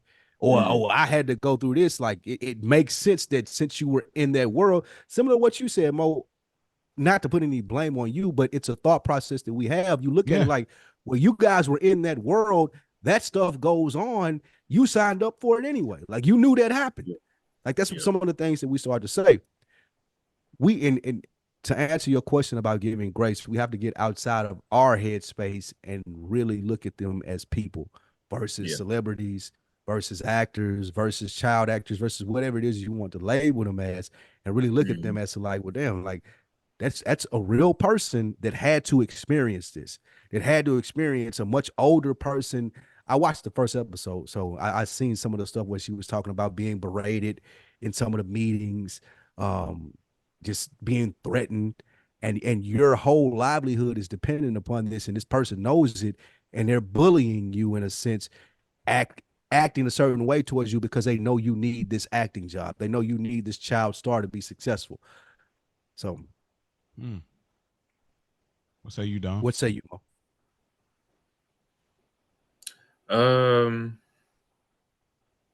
I think it's just giving grace is like a daily task. It's so easy to judge people. I worked multiple jobs, been around different types of individuals in my life, and at least here recently, it's a lot of ladies with baby mama, baby daddy issues, and you do your best on trying your best not to judge people. But it's really hard if the woman been sitting here and took the man to jail, but somehow you still want him to pay child support, but still do X, Y, and Z. So you really trying your best to like find the grace in that. Cause I'm thinking like, well, ma'am, what? Yeah. Well, man, So I it's think funny. literally it takes like a daily routine just to like practice on certain things like that. Because to other people it's not important to them. So like I said, just separating your energies when it comes to certain things and giving into certain things. It's just for at least for me, it's pretty hard because you throw in your own, you know, emotions into it, and emotions on top of emotions really don't help the situation, certain situations at times. Mhm. So this one's right here, like it's hitting everybody pretty hard because we get into that age where, well, some of us get into that age where my childhood's like disappearing. Like, dang, so everybody we grew up with is doing X, Y, and Z. Oh wow, drugs, sex, and everything. I'm like, bruh. And then you try your best not to judge them over the years, but you pretty much grew up with these same individuals at probably around the same time you were little. So it's kind of hard to for some people to take that and just like show some type of like grace because not everybody know how to like show compassion. I know it took me a while to like really get to that point where I'm like, bro, it's really kind of hard to like Because show you compassion. gotta get past your own thing. Ego. Not Like, more than ego, your well, own right, like right, struggle. Like, nigga, I'm right, dealing with my stuff. You want me to be compassionate for right. what you got going on, and nigga, Mhm, I'm in real time struggling. Like, you know what I mean? Like, mhm. I don't have room to have compassion for you. Yeah, That's And so, no, that's a really good point. And it goes no, for to real. mhm. speaking outside of to a couple episodes back, Mo, when I was saying with the only child syndrome, Yeah. it's not even Mhm. the sense of the compassion being shown. It's like, well, nobody's showing me the compassion that you asking me to show to this other person. Like I get up and Exactly. I do this shit every day and I do this and I do Mhm, that and I'm not happy about this and I'm not happy about that. Not once mhm. has someone stopped me and been like, man, you okay? Are you all right? And then that trickles down. So So, now Yeah. you holding all this stuff in, like you were talking about earlier with emotional constipation. It's like mhm. I'm holding all this stuff in. So you see these things happen. You're like, well, why the fuck would I be compassionate about that when Mhm. nobody is being compassionate to me? So then let me And I ask. think that's one of the best things, just to cap the point off, and I'll let you ask it. Mhm.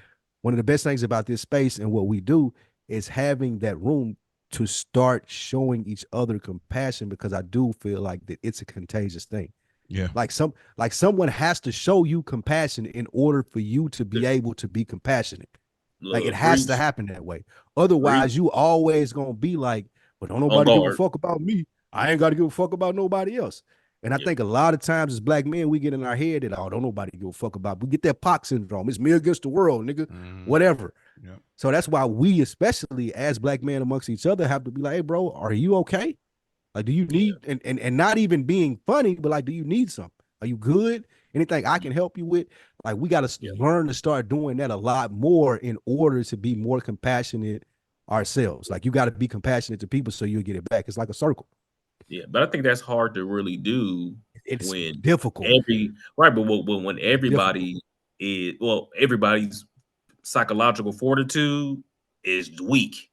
So if you don't Mm-hmm. have any like strongers around you or any mediums around you, by the time you finally do meet somebody, like, hey, bro, you all right?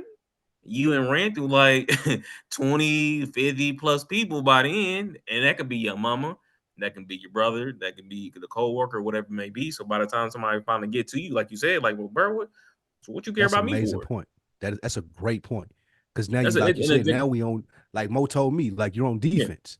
yeah, Like yeah, man, yeah, like Mo defense. told me a couple episodes, like Mm, somebody will compliment me and or say something. I'd be like, what?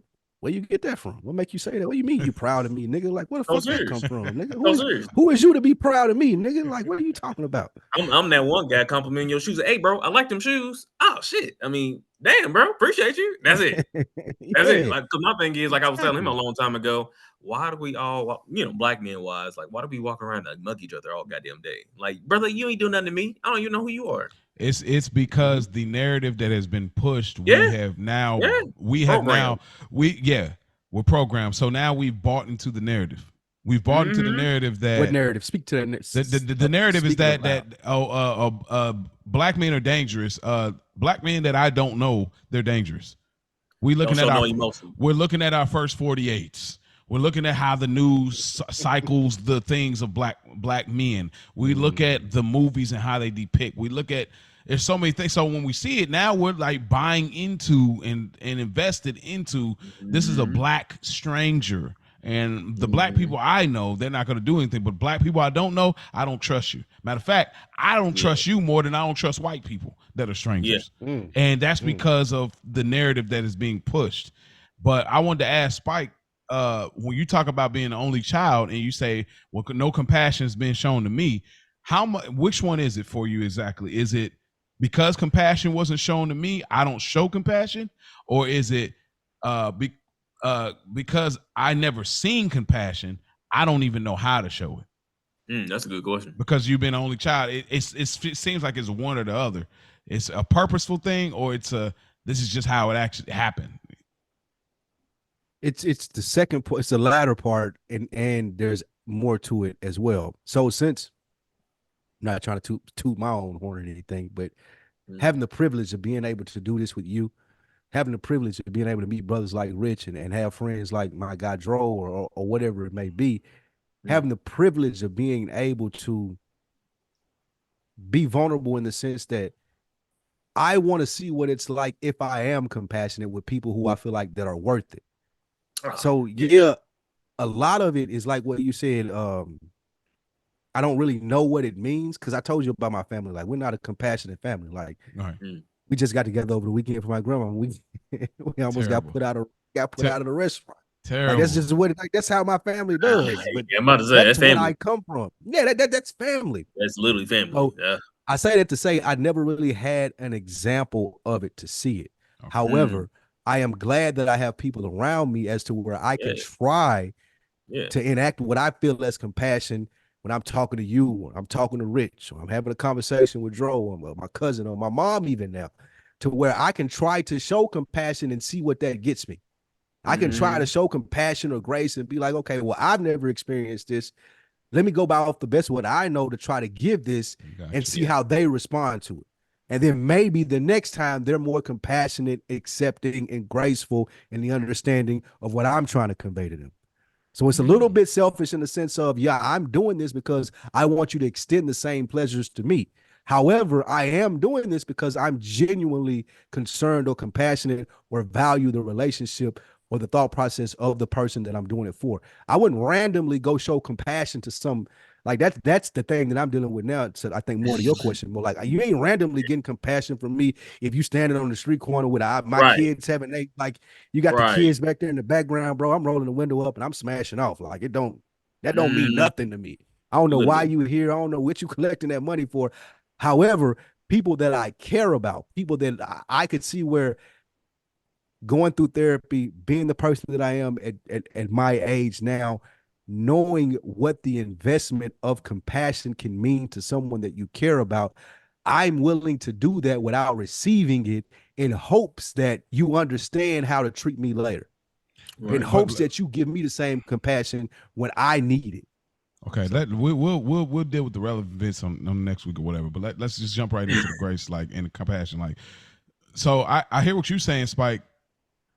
But where I would challenge you and anybody that's listening, it's easy.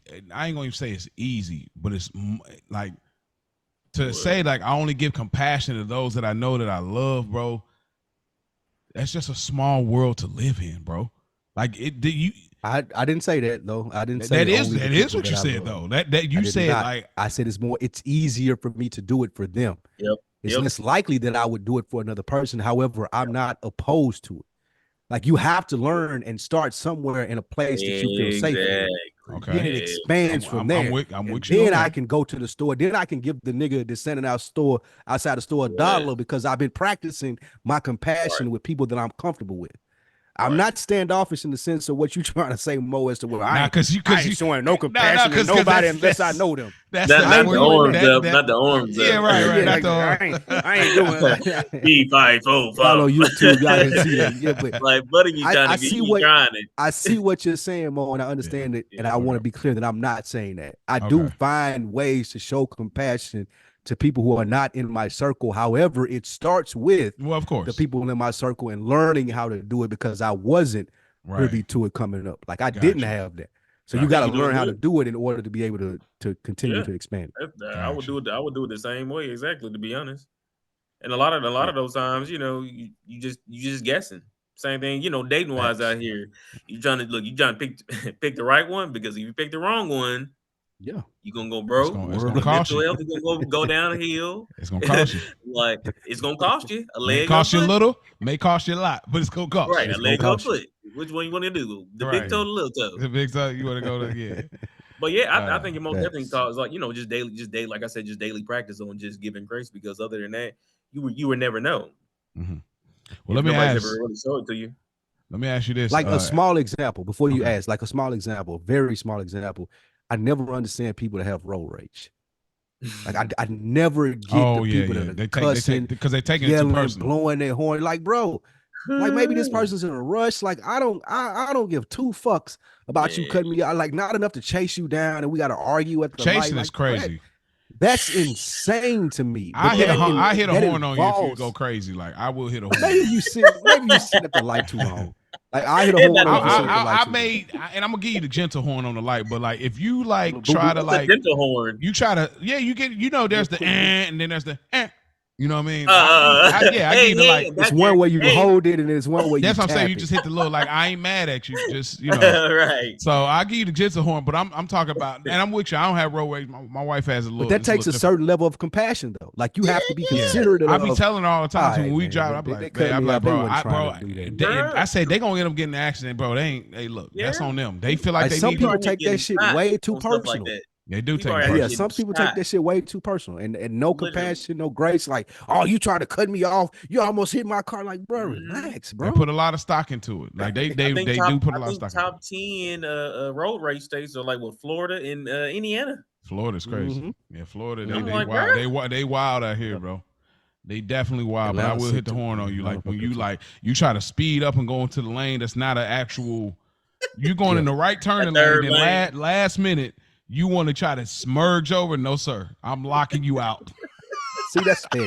But that's a perfect example of everyday compassion, though. No, that's a perfect example, though, of everyday. No compassion at all. You just why am I supposed to give you compassion? You in the right hand. Think about it. No, listen. Hold on. Listen. You are in the right. You're in my lane. You're way cars back. You're 8 cars back. You say, oh, this ain't moving fast enough. I'm moving to the turning right lane. This nigga jets in the right lane. Last minute, puts the left blinker on when you're supposed to be turning right. Let me get over. Nigga, no. So what? Nah. So what though, Mo? That's what I'm saying. That's compassion, though. Spike, that's the same thing when you say when somebody come to a restaurant and you in line and somebody come in, they be like, bro, like when you look at them, like, what makes you so important? Your order is more important than mine? You all of a sudden, everybody needs to stop. That's the exact same thing. Nigga, don't come over here and try to merge or like, let me get up. No, nigga, no. You gonna get to the car behind me, bro. I'm locking you out. Period. That's petty. That's petty. That's the same thing as the restaurant line. Starts here. Yeah, it's uncompassionate. Why would I give you compassion? You didn't get compassion for all these people waiting in line. All these people waiting in line. You special. Who's to say that this man ain't got somewhere like a job interview? Oh, you're the only person. We in traffic. I'm in traffic for 30 minutes, and now, you so important. Nigga, if you important, park your car and get the running, nigga. Get a bike, bro. This not the pastor mode. This the real mode. Pastor mode, real mode, friend mode, brother mode. This is the same nigga all across the board. I don't care about that shit though. You're not gonna get over. You can do that to me. I don't care. There you go, bro. Get it. I'm not. You could cut in front of me in front of another car. I don't care. Yeah. All right, well, you got it. You're not going to do it. I'm not opening up the thing because you sped up. No, bro. It's like you in the line for a restaurant and you trying to get your meal and somebody cut up in front of you like, excuse me, hey, I've been waiting here for 30 minutes. Somebody way back and you've been waiting there for 20. And they be like, I've been here for 30 minutes. I'm trying to get my food and they get in front of you. You're going to look like, excuse me? I get you DoorDash, but I've already put my stuff in. You're not even getting food for yourself. Excuse me? You gonna let them slide though, right? It's called pick your battles, sir. It's Yeah, called pick your exactly. battles. Well, hey, look. Especially. Do you want to be shot? Do you want to be shot in the leg? You're not gonna shoot. You're not gonna shoot me in McDonald's. You're not gonna shoot me in traffic. You might get shot in traffic. You're not gonna shoot me in you traffic. need. That's why you need to relax. This is why I see bro, those I'm not. videos. Bro, I'm not. This is why I see those videos all the time because people like you be thinking exactly like that. No. Yeah. It ain't people like me. Next People like me. Next thing you know, a nigga done followed you to your job. No, it ain't people like me. People, the people y'all talk. I have a friend that did the same thing, bro. She throwing up her arms and everything. She turned to the parking lot, but the same guy turned into the parking lot with her as well. Yeah. She thinking that she about to pull a gun out, whatever it may be. She just checking to see if her car got shot at because her daughter's in the back, but he didn't care. She gets out the car. She checked the car. He just started spraying, hit her in the kidney and everything. She was in hospital for a month. Onto just some random road rage. That's why you can't play with road rage. It's a man shooting a woman. It's a man you want to squeeze over at the last minute? Go ahead. And she did the same thing. I'm telling clearly, you, this is way more important to you than it is to me right now. I hear what y'all saying. I don't have road rage. I don't have that. That's not my wife has. I don't have it. Version of it. No, I don't. No, I don't. But you're not. You're not do, bro. You gotta admit that, bro. Nigga, you want to go there? I will kill a nigga. Like, play with me. I will kill you, bro. If I got my child in the car, I will kill you, nigga. I don't care who's listening, bro. No cap. Jesus. I don't care. Like, you will not get that off on Maurice. Like, I don't care. Rage, no, it's not. I'm not going out my way to speed up and hurry up. I'm not. If you got it, you got it. But like, if you get over and you trying to like merge and hit even if you do it, I'll get pissed. And if you get in and it's like, bro, you're gonna hit my car, I'm gonna still let you in. I'm gonna let you in still. No, it's not. No, it's not. It's not. No, it's not. Take it from two people. Like, I'm your friend, bro. Dom is your friend. I hear y'all. Telling you, y'all wrong. Y'all wrong. This is a safe space. Y'all wrong, bro. No, y'all wrong, bro. This is a safe space, y'all buddy. wrong. You're right. It's a safe space. You're wrong. Like, I'm telling you, I know a road rage, and I've seen it. My wife has gotten out of the sunroof, snapping on chicks. That's road rage, nigga. When you're trying to get over and hit your blinker, me just going past, go to the next car, nigga. That's not road rage, bro. That's another form of the refusal. It's the refusal and the adamant. No, nigga. Is being so adamant as no, nigga, you not getting in front of me. That's insane. I want you to understand that. Spike that is insane. You know what's saying? You be talking about I'm not about to hug no nigga, dap nigga. Nigga, you talking about that's insane. Dang. Bro, I can't go by your definition of insane. Get out of here, bro. Like, you talk about that's insane. I can't go by your definition. You making it up. But you know what I'm saying. Bro, you said you're being extreme. Spike. You're being Did you not say asking a girl that's not your insane. let me show you what your insane was. This is facts. Okay. Every listeners, listen up. Spike said asking a girl to prom that's not your girlfriend to go to prom with you. Exactly. Yes, that's insane. So I can't go by your definition. Whoa, what? See, exactly. Insane, bro. So that's why I can't go by your definition. Asking a random girl to go to the No, prom? it's not a random girl. It's a girl that you might have been talking to. She in your class. Y'all got a little bit of rapport, and you say, "Hey, yo, prom's coming up. You got a date. I got a date. Hey, what you think about going together?" You said that's insane. I can't go by your definition. Listen, Mo. I am your friend. I hear you. Friend. I want you to understand this. I hear you. And I perceive a lot of what you're saying. This moment. Even you pulling up the prom example to compare it to this road rage shit. Look at you. You're gaslighting. You're gaslighting. You are gaslighting. Listen, bro. Stop. Listen. I can't wait to hear the feedback from this episode. I can't wait till Rich talks to us about it. I can't wait till Dro hit me up. I cannot wait for people to be like, well, you know, you were right. You're gaslighting because comparing. No, you even comparing what the prom thing is to saying, no, I refuse. Wait, just wait. I refuse to let a nigga over if he pulls up to the lane late in front of me. I don't care if it's the car before me. So you taking out all the details. In front of me, you're not going. You taking out all the details. No, you taking out all the details. You said I will not allow him to do X, Y, and Z. Thank right? you. I'm glad your best friend is here. No, so it don't seem like it's I just said like if a nigga speeds up, if you speed up saying nigga, What do it matter? Why do it matter? Let him because you say over. nigga 3 times, that don't mean the story's supposed to be even more intense, sir. Again, both you niggas out of pocket. Like that's what it is. Facts. Y'all both out of pocket, bro. I don't care what you niggas talk about. Spike, the reason I'm saying this, listeners, I can tell by how worked up you get up about it. Like, no, you need because to address that. Spike, you're trying to play like you're trying to say your definition of crazy. This is crazy and this is crazy. You say, "Oh, I put a promise." No. When you say crazy, all of these fall under the category of how you categorized it. So you say, "Oh, that's wild. That's crazy." Okay, I'm pulling that example because this is what Spike, in his mind of Spike Lee, says is crazy. Yeah. So when you say that and that's not crazy, but you say it is, and then you say, "Oh, me not letting the nigga over after he and sped past 8 cars, and he wants to get past a whole on other me." person right here that's telling you it's crazy as well, though. But that like that example is fine. I hear you. Dom is right here, and this is your friend, and he telling you it's crazy too. Yeah, and I appreciate y'all thoughts. And I apprate y'all thoughts. Like I said, I'm just giving you I challenge you. I challenge you as your friend. Two different mindsets. That's all. I hear y'all. I challenge you as your friend. I appreciate y'all thoughts. I challenge you as your friend just one time. Just let the nigga go. Now, were you driving? I do that. That's what y'all over, bro. Y'all think I don't never do that. I do it all the time. It's just one specific nigga. It's one. People might get over late and be like, "Oh, hey, come on, bro. I didn't stop traffic, letting many niggas on the side, let 3 cars go. And they like, I'm letting them go. So I'm not even that guy. I'm just talking about the nigga that you could tell you're about to be an ass. You just boom past 8 cars, and right now you want me to be the car. Nah, bro. So right in a car, bro. You don't even know this nigga. I don't care. And usually the ones with the tape exactly license plate in the back of the window. I was gonna say, I can tell. I know the nigga the more not letting know he got a challenge. You got the charger. Right. You got the music banging. Bro, you got the spare tire. You got the arm hanging out the window. The muffler going. The muffler, yeah. You got the loud car. You know, who you think I is. Like, that's funny. Man. I get what y'all saying, no doubt. Right there. I get what y'all saying, no doubt. I mean, be careful with that, bro. I'll say that to say y'all have a different idea of how it goes for me. For me, man, and the state of this podcast and moving forward, just be careful with that. That's all I would say.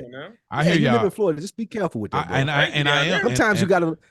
And that will be the thing, but sometimes you gotta let a nigga over, man. That's the grace in all of the world. Sometimes you just gotta let a nigga over. I just want to go home. That's all. That's the thing. Yeah, and sometimes you gotta let a nigga over. Y'all have a totally different idea, but I don't have the time to give y'all the full layout of it. Y'all have a different idea of what y'all think it is. When did this happen? That's the thing. When did this go down? It was today. This happened today. It had to go. This happened today on the way to work. Because he didn't let it marinate.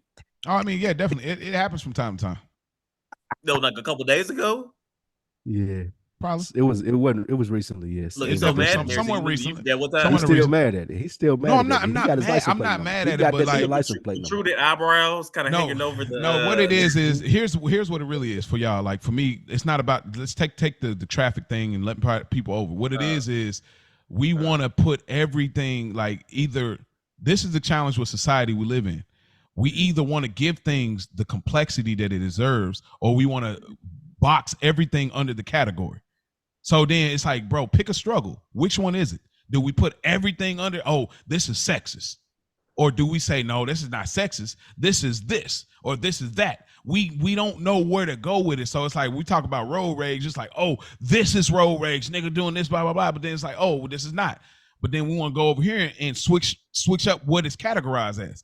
And we don't know how to properly gauge to give certain things the complexity that it deserves. That's where I'm coming from with it. I get what y'all saying. I hear y'all. And of course, I'm going to move accordingly. Like, y'all think it's something else and it's not what y'all think it is. But I get it. You know, listeners that are listening, like, oh, it is. But I know I'm not alone in that. But it's not what y'all think it is. But nonetheless, like they said, give grace. Let a nigga over.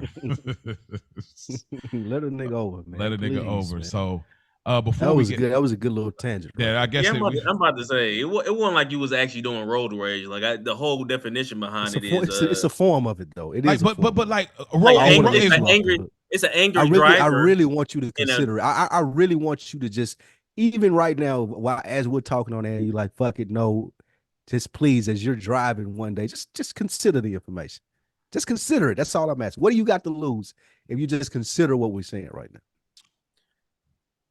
His term is called YouTube lookers. Like the people that are on YouTube, take a look at Mo's face and just like screenshot that. That's The term is called road aggression. That's what he's That's it. feeling. Road Yeah, aggression. it's not I think rage. It's one- not it's- road rage. It's road It's aggression. probably like road control, like you like Oh, trying okay, to be nah, like Road frustration. probably like that. That's probably more it for road frustration. Road I like that. frustration. I like that. Yeah, All right. okay. You just were changing verbiage, but okay. Okay, because some nigga put it online and say, "Oh, this is it." Now everybody got to follow. Man, get out of here, nigga. What you Niggas think we always doing? want to. Putting something online? Lil Wayne Putting got something bling bling online? off, and now we got to go because Lil Wayne said bling bling. Like, come on, bro. Like, come on. Like, I just Right, but y'all that don't want depends on- y'all don't want to go into the mind of Mo because I'll take y'all places, man. Come on. But nah. I hear you with the road rage part. Like I said, I know it's not road rage, but it's most definitely some road aggression. And It trust me, has I always some things in it, yeah. I always end up being behind some type of handicapped individual, and there's no, no type of malice against the handicapped community at all times. I feel like in my heart, at least at 85 and up, you shouldn't have a license. That's a fact. I'm sorry, because at that point it's pretty you need hard to to go just ahead literally walk, You need to go ahead. stand, sit. Yeah. Because other than that, I get so upset. I'm telling you, you got man, great grandchildren that should be driving you around. Great grandchildren. Great, but what are you doing at 10 o'clock in the afternoon, man? What are you doing at Target around this 10 time? o'clock in the afternoon, bro. What are you talking about? What are you doing? All right, but let me 10 o'clock in the afternoon is crazy. But before we get out of here, what was the inspiration for this subject? I know we already in it, so it is what it is. But what was the inspiration? What made you say I hit you up? We had a phone call. We want to have you later down the road, but some things that changed up. Called an audible, and I asked you if you could come sooner, and you was open to it. And I'm great. We're both grateful for you being able to do that. But what was the inspiration? Because I said, hey, look, we co-author now, so whoever comes on, you're now a co-author on Another Week in the Books in this chapter 83.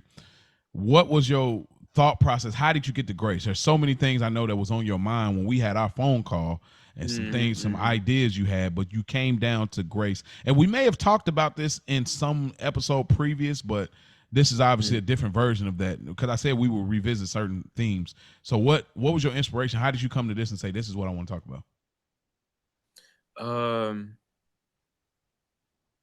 Just own personal experience.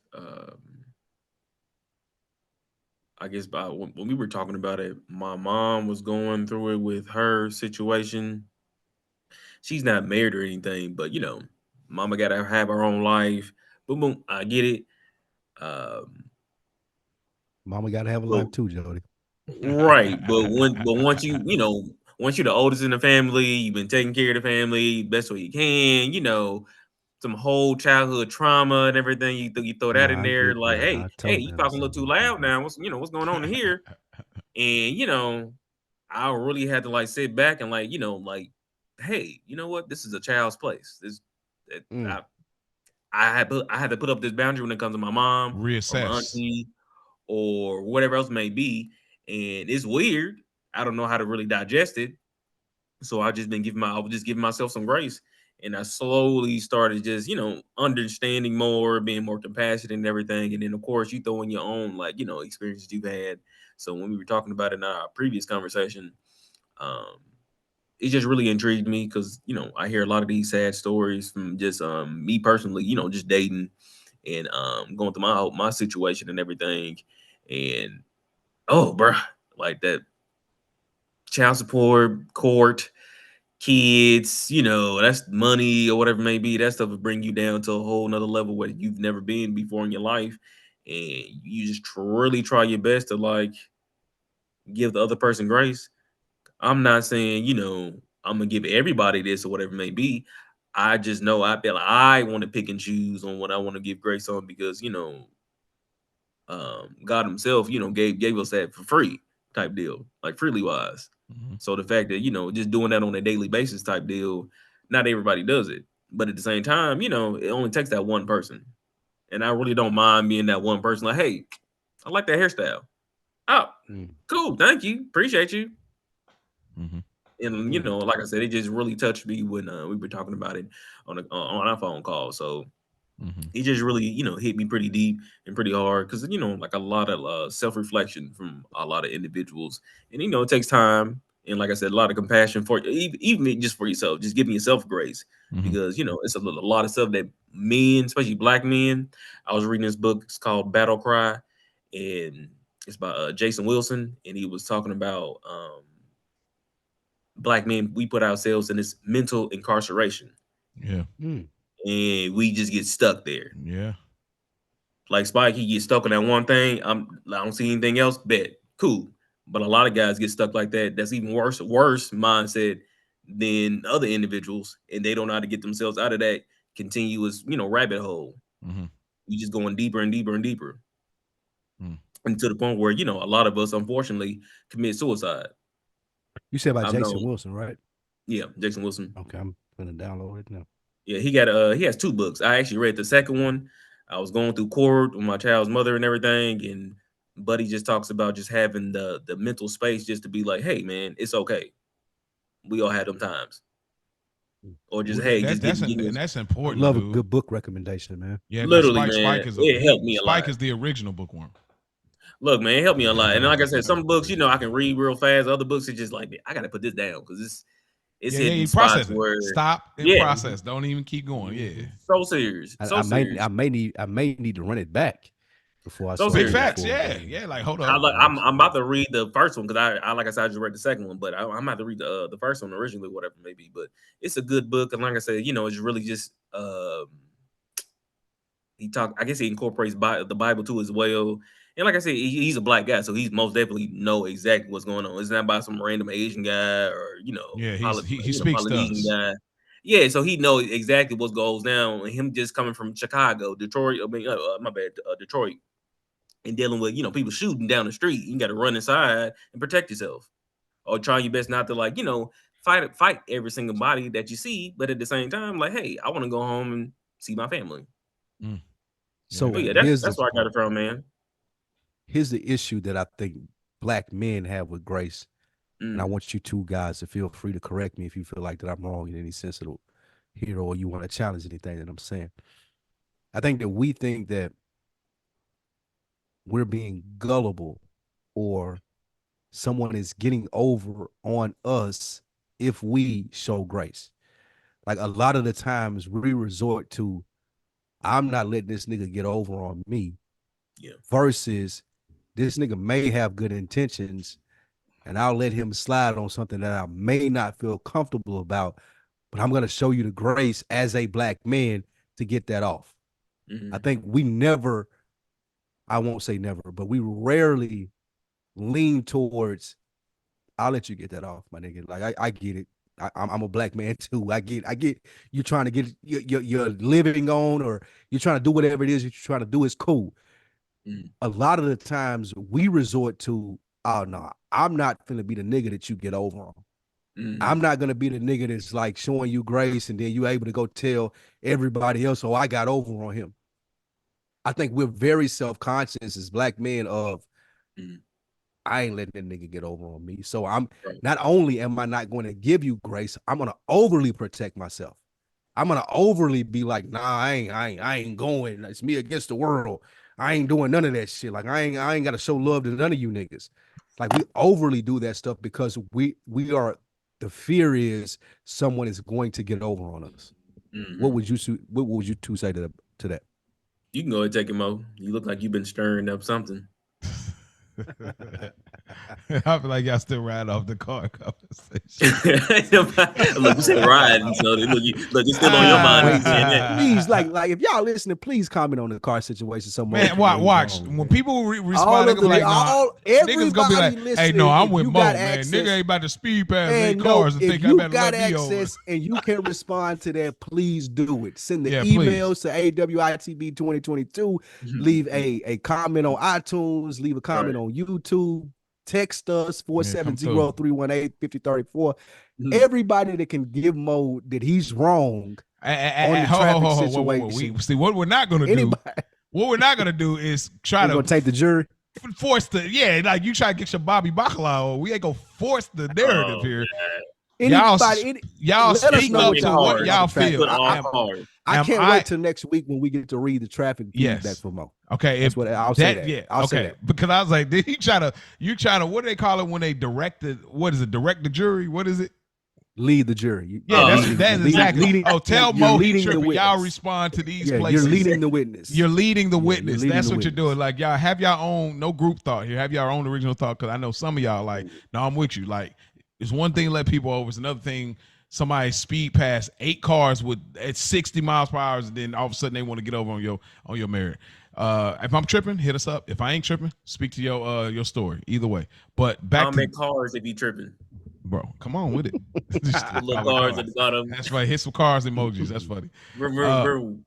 But I forgot, what was the question, Spike?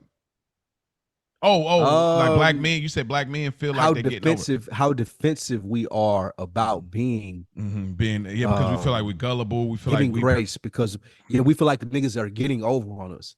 And our first defense mechanism in most of our cases is, I ain't letting the nigga get over on me. Like, you ain't gonna be able to go tell such and such that you got over on me. Like, that's one of the driving forces of being a black man. Is like, I'm smart enough to where nobody got over on me. And sometimes giving grace leads to like, well, I mean, you might have got over. Like, I might have took an L this round. I know you don't want to do it every time. You want to be smart enough to give grace to people who need grace, but sometimes it is going to backfire. And I think black men, what we do is lean towards it's going to backfire, so I'm not going to do it, versus actually giving the grace, experiencing it, and going through like, okay, it did backfire or it did work.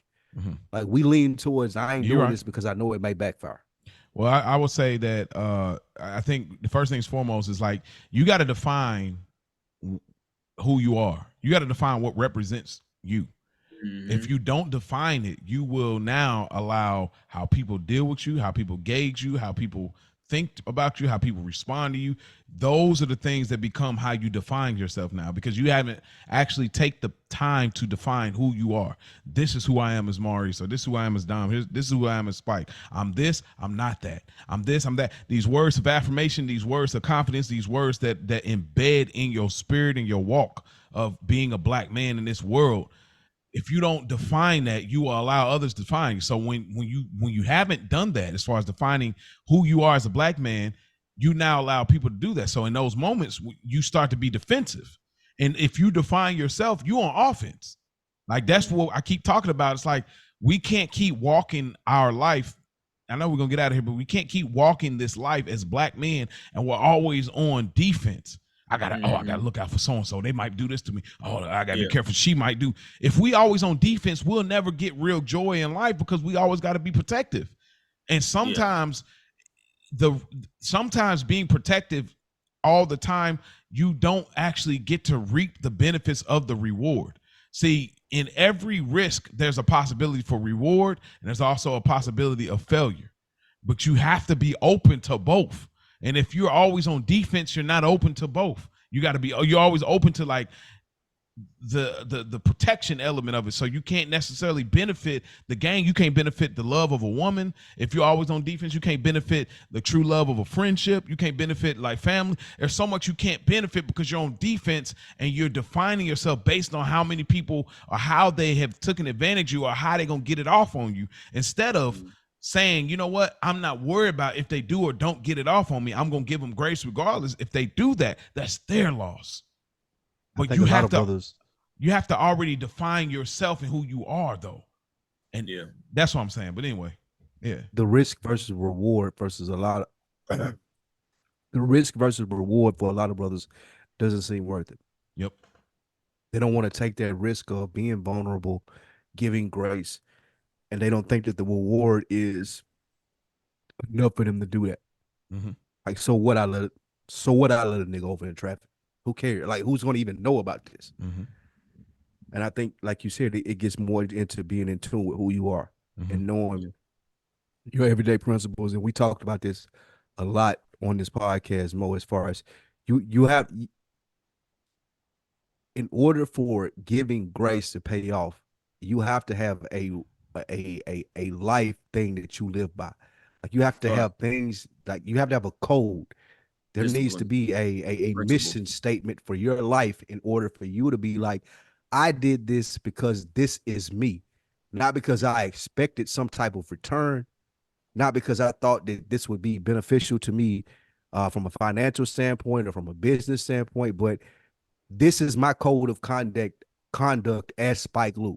So I know if I live to my code of conduct, yeah, sometimes I may get burned, but overall, me doing this is going to lead to having better experiences with people. Yeah. And a lot of us ain't tapped in enough, and we need to tap in more to the sense of, hey, this is the code of conduct of my life. Mm-hmm. Like I do these things because I am me, not because I'm expecting something from them. Mm-hmm. And as we start to wrap our head around that more as Black men, I think we start to be able to be more compassionate, give more grace. It ain't got nothing to do with you, bro. I'm letting you over in traffic because I'm the type of person that I am. Yeah. Not because I give a fuck about where you got to go, who you are, or that you thought you were getting over on me. But I'm the type of person that's going to give you that grace to give you the opportunity to do what you need to do with it. And what say you, Dom? I mean, that's top tier from what Spike said. It just, when you reach like a certain mental level, it's just easier to accept certain things. And this is hard, especially coming just from at least a guy. Just take the black part out of it, whatever. Maybe just coming from a guy standpoint. We are just logical thinkers. So if it don't make if it don't make doggone sense, then it don't make any doggone sense. Mm-hmm. Now you throw the emotions and everything else into it, then yeah, most definitely. But I just like Mo had said, you're gonna miss out on a lot of opportunities, Mm-hmm. and I'm just piggybacking off of what I just got done saying. Just daily practice. At least for myself, I'm only starting like small stuff, man. Doing something even for your daughter, like Mo said, your family or whatever, me or your daughter, or just doing stuff for your friends and family and everything. Most definitely just helps you, get better at, easily doing it for somebody else when that time does come, Mm-hmm. and especially if you actually can see it coming, then know it's gonna come. Then it just helps out time, 10 times better. Mm-hmm. But Yeah. just What up? practice, practice, Yeah. practice, practice, Practice. I agree. Um, Before we get out here, practice. We talk about practice, not the actual game.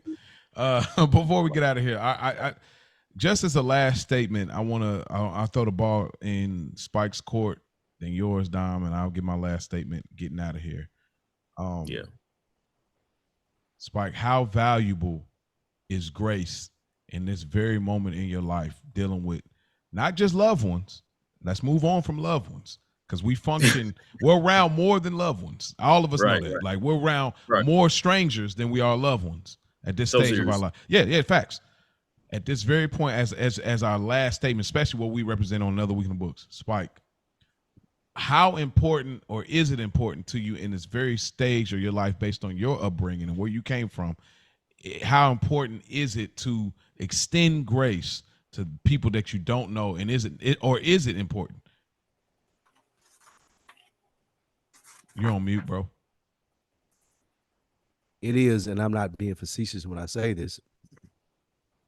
It's one of the most important things in life right now for me at this age. One being in the places that I want to go and the type of networking and people that I have to deal with, in the sense of I can't always think that, oh, they were trying to do this or trying to do that without having a full explanation or understanding. Mm-hmm. So giving grace is utterly important to me, in the sense of I want grace given to me. So I'm going to work as hard as I can to be able to give grace to people that I deal with in my everyday life. And I know you made an emphasis on this, Mo. It ain't just the people that I know. It ain't the people that I love. It's everyone. It's everyone being able to understand, like, you know what? Maybe they weren't being malicious. Maybe they're not trying to get over. Maybe there is an understanding that we could come to, but I need to be able to have enough patience to give them the runway to explain it to me before I make a decision or a judgment. So being less judgmental goes a long way in giving people grace. And Facts. you know what? Let me hear what you have to say. And that's one of the main things that I'm working on in this year of my life and trying to expand my profile. Like, let me listen to what you got to say. Let me not jump to conclusions. Let me not finish your statements and try to make sure that you know that I understand what you're saying. Let you talk, get it out. Let me give you grace on the sense of, hey, I understand it. And then let me deal with that accordingly with the person that I'm set up to be right now. Not that I was 10 years ago, not that the person that I want to be, but the person that I am right now receiving it. Let me know how I feel about it. And I feel like that's the perfect representation of grace at this point.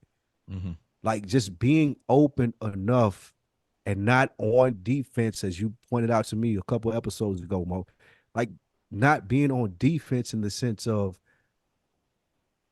feeling like I can give you grace and it's not going to hurt me. Even if it's perceived in the wrong way, even if it's something that I don't agree with, not letting it take me to a point where I know you're not being disrespectful or demeaning towards me. You're just sharing your opinion and we may disagree about it. But I want to give you enough grace as to where we can talk through this because I respect you as a black man. You respect me as a black man. And then we'll figure out the solution from there. But just being open enough to give people the opportunity to present what they need grace for, that's the main thing for me. What say you, Dom?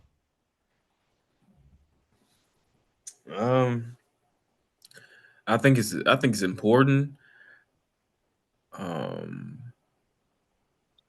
Right now, since I'm in a space where, like I said before, self-reflection.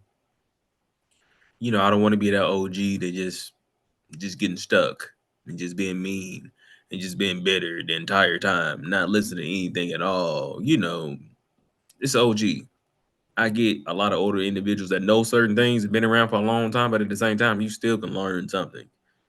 So I'm just at that point where I'm giving certain individuals, like you said, you have to know yourself first. That's the thing. If you don't know yourself first, then you get lost in the sauce, like Gucci Man said. Because at that point, you taking risk because you don't know X, Y, and Z gonna do certain things to you. So really, when you know yourself, it just comes off a little easier. But same thing with just with boundaries. People are going to test your boundaries just because you put them up. People are going to test your boundaries regardless. That's the whole point of putting them up because they're going to test them. So I get, where, grace kind of grace works into the whole subject of just being important to me, of course, or at least right now, because somebody showed me grace for no reason. Just being good, just literally just making somebody laugh. And I'm thinking like, I did all that. She was like, yeah, you'd be surprised. I could be going through all types of X, Y, and Z, and you just give me that little bit of grace, just changed my whole entire day times 10. And I work in it. At least me, I work in the industry where I'm coming across a lot of different clientele, and you have to give people grace because man, you sitting there thinking you judging people. They got the Gucci belt, the Gucci sunglasses, and everything else under the sun, and their child is horrible. Horrible. Keep the woman up on late at night all the time, cussing her out, X, Y, and Z. Like you never really know what people going through type deal. That's a fact. Facts. It just be like, bruh. So it really humbles me.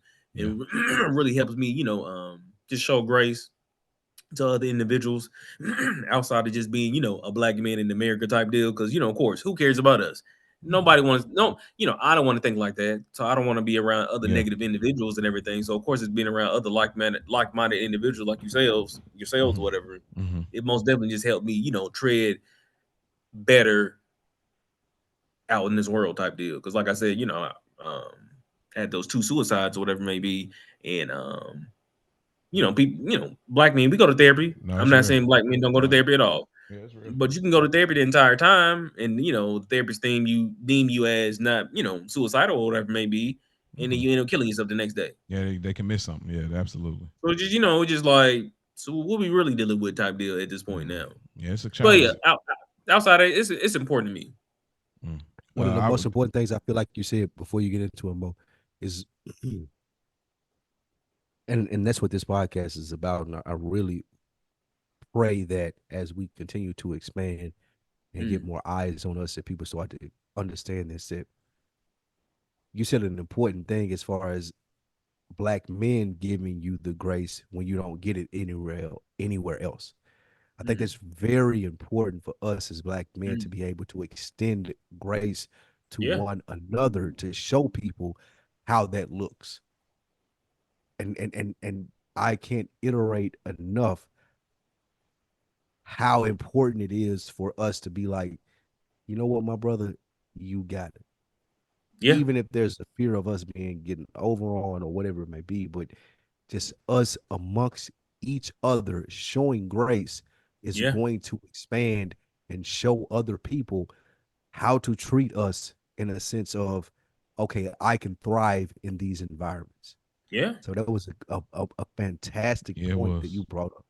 Like being able to give each other that leeway and to give each other grace. That's what we have to learn to do. It's hard too, because a lot of those times, just it's very difficult because really, we've been taught and we've been conditioned to think that this is a threat. This nigga's a threat. Oh yeah, he got Jordans on. I don't like his ass. He got Jordan. I'm like, what? Once we can overcome this nigga not a threat to me, this nigga is actually one of my, like, he's my adversary. Exactly.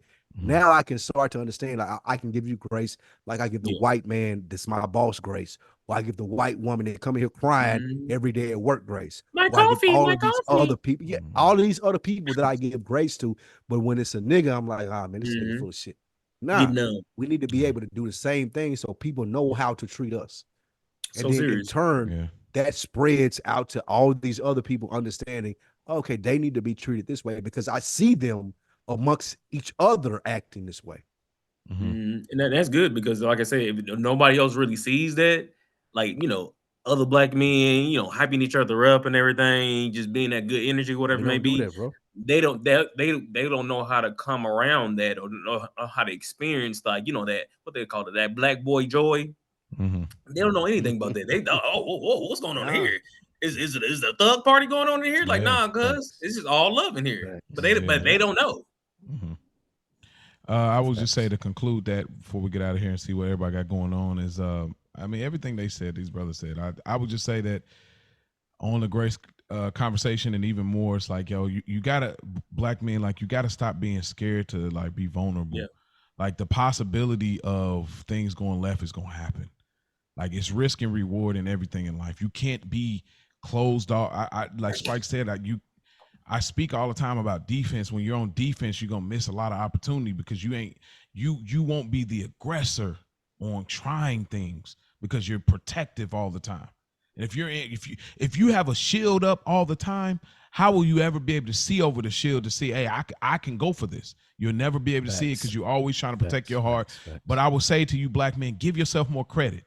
I hit somebody at work with what you said to me when you was like, hey, bro, I can handle it. Give me more credit than that. I hit somebody at work with that. And she was like, I never thought about it from the aspect of the person I'm dealing with. Well, I'm thinking they're so sensitive. I got to do PR control. And she just was mind blown with that. I was like, bro, look at Another Week in the Books happening in real time. I was like, let me just be honest. I said, we don't need to start making phone calls or going to people's offices saying, hey, I just want to say, when I asked you that question, I didn't think that you were incompetent. We don't, when we make a thing, when a thing is not a thing and we make it a thing, now it's a thing. So, anyway, I can't go into that. That's a real Seinfeld quote right there. It really is though. But nonetheless, man, I appreciate you, brothers. Dom, I thank you for coming on, brother. I love you. What you got going, or anything they can find you on, or what they can look for you from, man? What you got going on, bro? Nothing going on. Nothing. I like it. Just my own space right now. I can't allow anything else. Yeah, I hear you. I'm about in my circle right now. Literally, I respect that. I do. Man, look, they people. I can't get mad if nobody really knows, X, Y, and Z. So I'm just putting that out there times 10. But no, I don't want nobody hit me up times 10. Look, it's all love. I highly appreciate y'all coming, having me invited on and everything. It most definitely, was the bright side of my week, of course, because That's what's up. it's just really hard to find that safe space Yeah, it is. coming from Black Men Wise. And I took the initiative and reached out to one of these guys in my church. I'm like, you know what, bro? I always, saw you as like a mentor type of vibe. And like, you'd be surprised, like a lot of just Black guys I know, they really don't have any mentors. And a lot of the OGs, they dying out now. Or they just one of those, fake type of OGs. So like I said, just having this type of space and just having this type of, energy and everything, it most definitely just helps, keep that going. But yeah, I highly appreciate it, y'all. Yeah. Highly Spike. appreciate it. Thank you for stopping through. Yes, sir. Yeah, man. Spike, Respect. what you got going on before we get out of here, bro? All of the usuals. Check out usuals. DeadEnd Sports. Check out On Deck TV podcast. Check out Good Earners. Check out Another Week in the Books. Check out Frames Per Second. Check out Is the Mic Still On? All of those things are in the stratosphere for you to, any one of those, type into your Apple or whatever podcast place you listen to, and it will pull up the recent episodes that we've been doing. So please check those out. He's locked in. He got it now. Same things for me. It's like you said, Good Earners. This show Fridays. Yeah. I will say The baby. The baby. Happy. I would say though, for those that are believers, happy Good Friday. We talked about grace, and I would be, I would not be doing justice if I didn't say that, obviously God extends grace to us all the time when we really do some really boneheaded things, but yet he still loves us and he's patient with us and gives us another chance to be alive and get it right. So I would say that happy Good Friday for y'all that are listening. Also roll, I'm working on things so y'all can keep tuning in, but something special. I don't know if I mentioned it last week. I wasn't sure, but y'all go check out on the Kosher Garden feed. Shouts out to Rich, Ray P, School.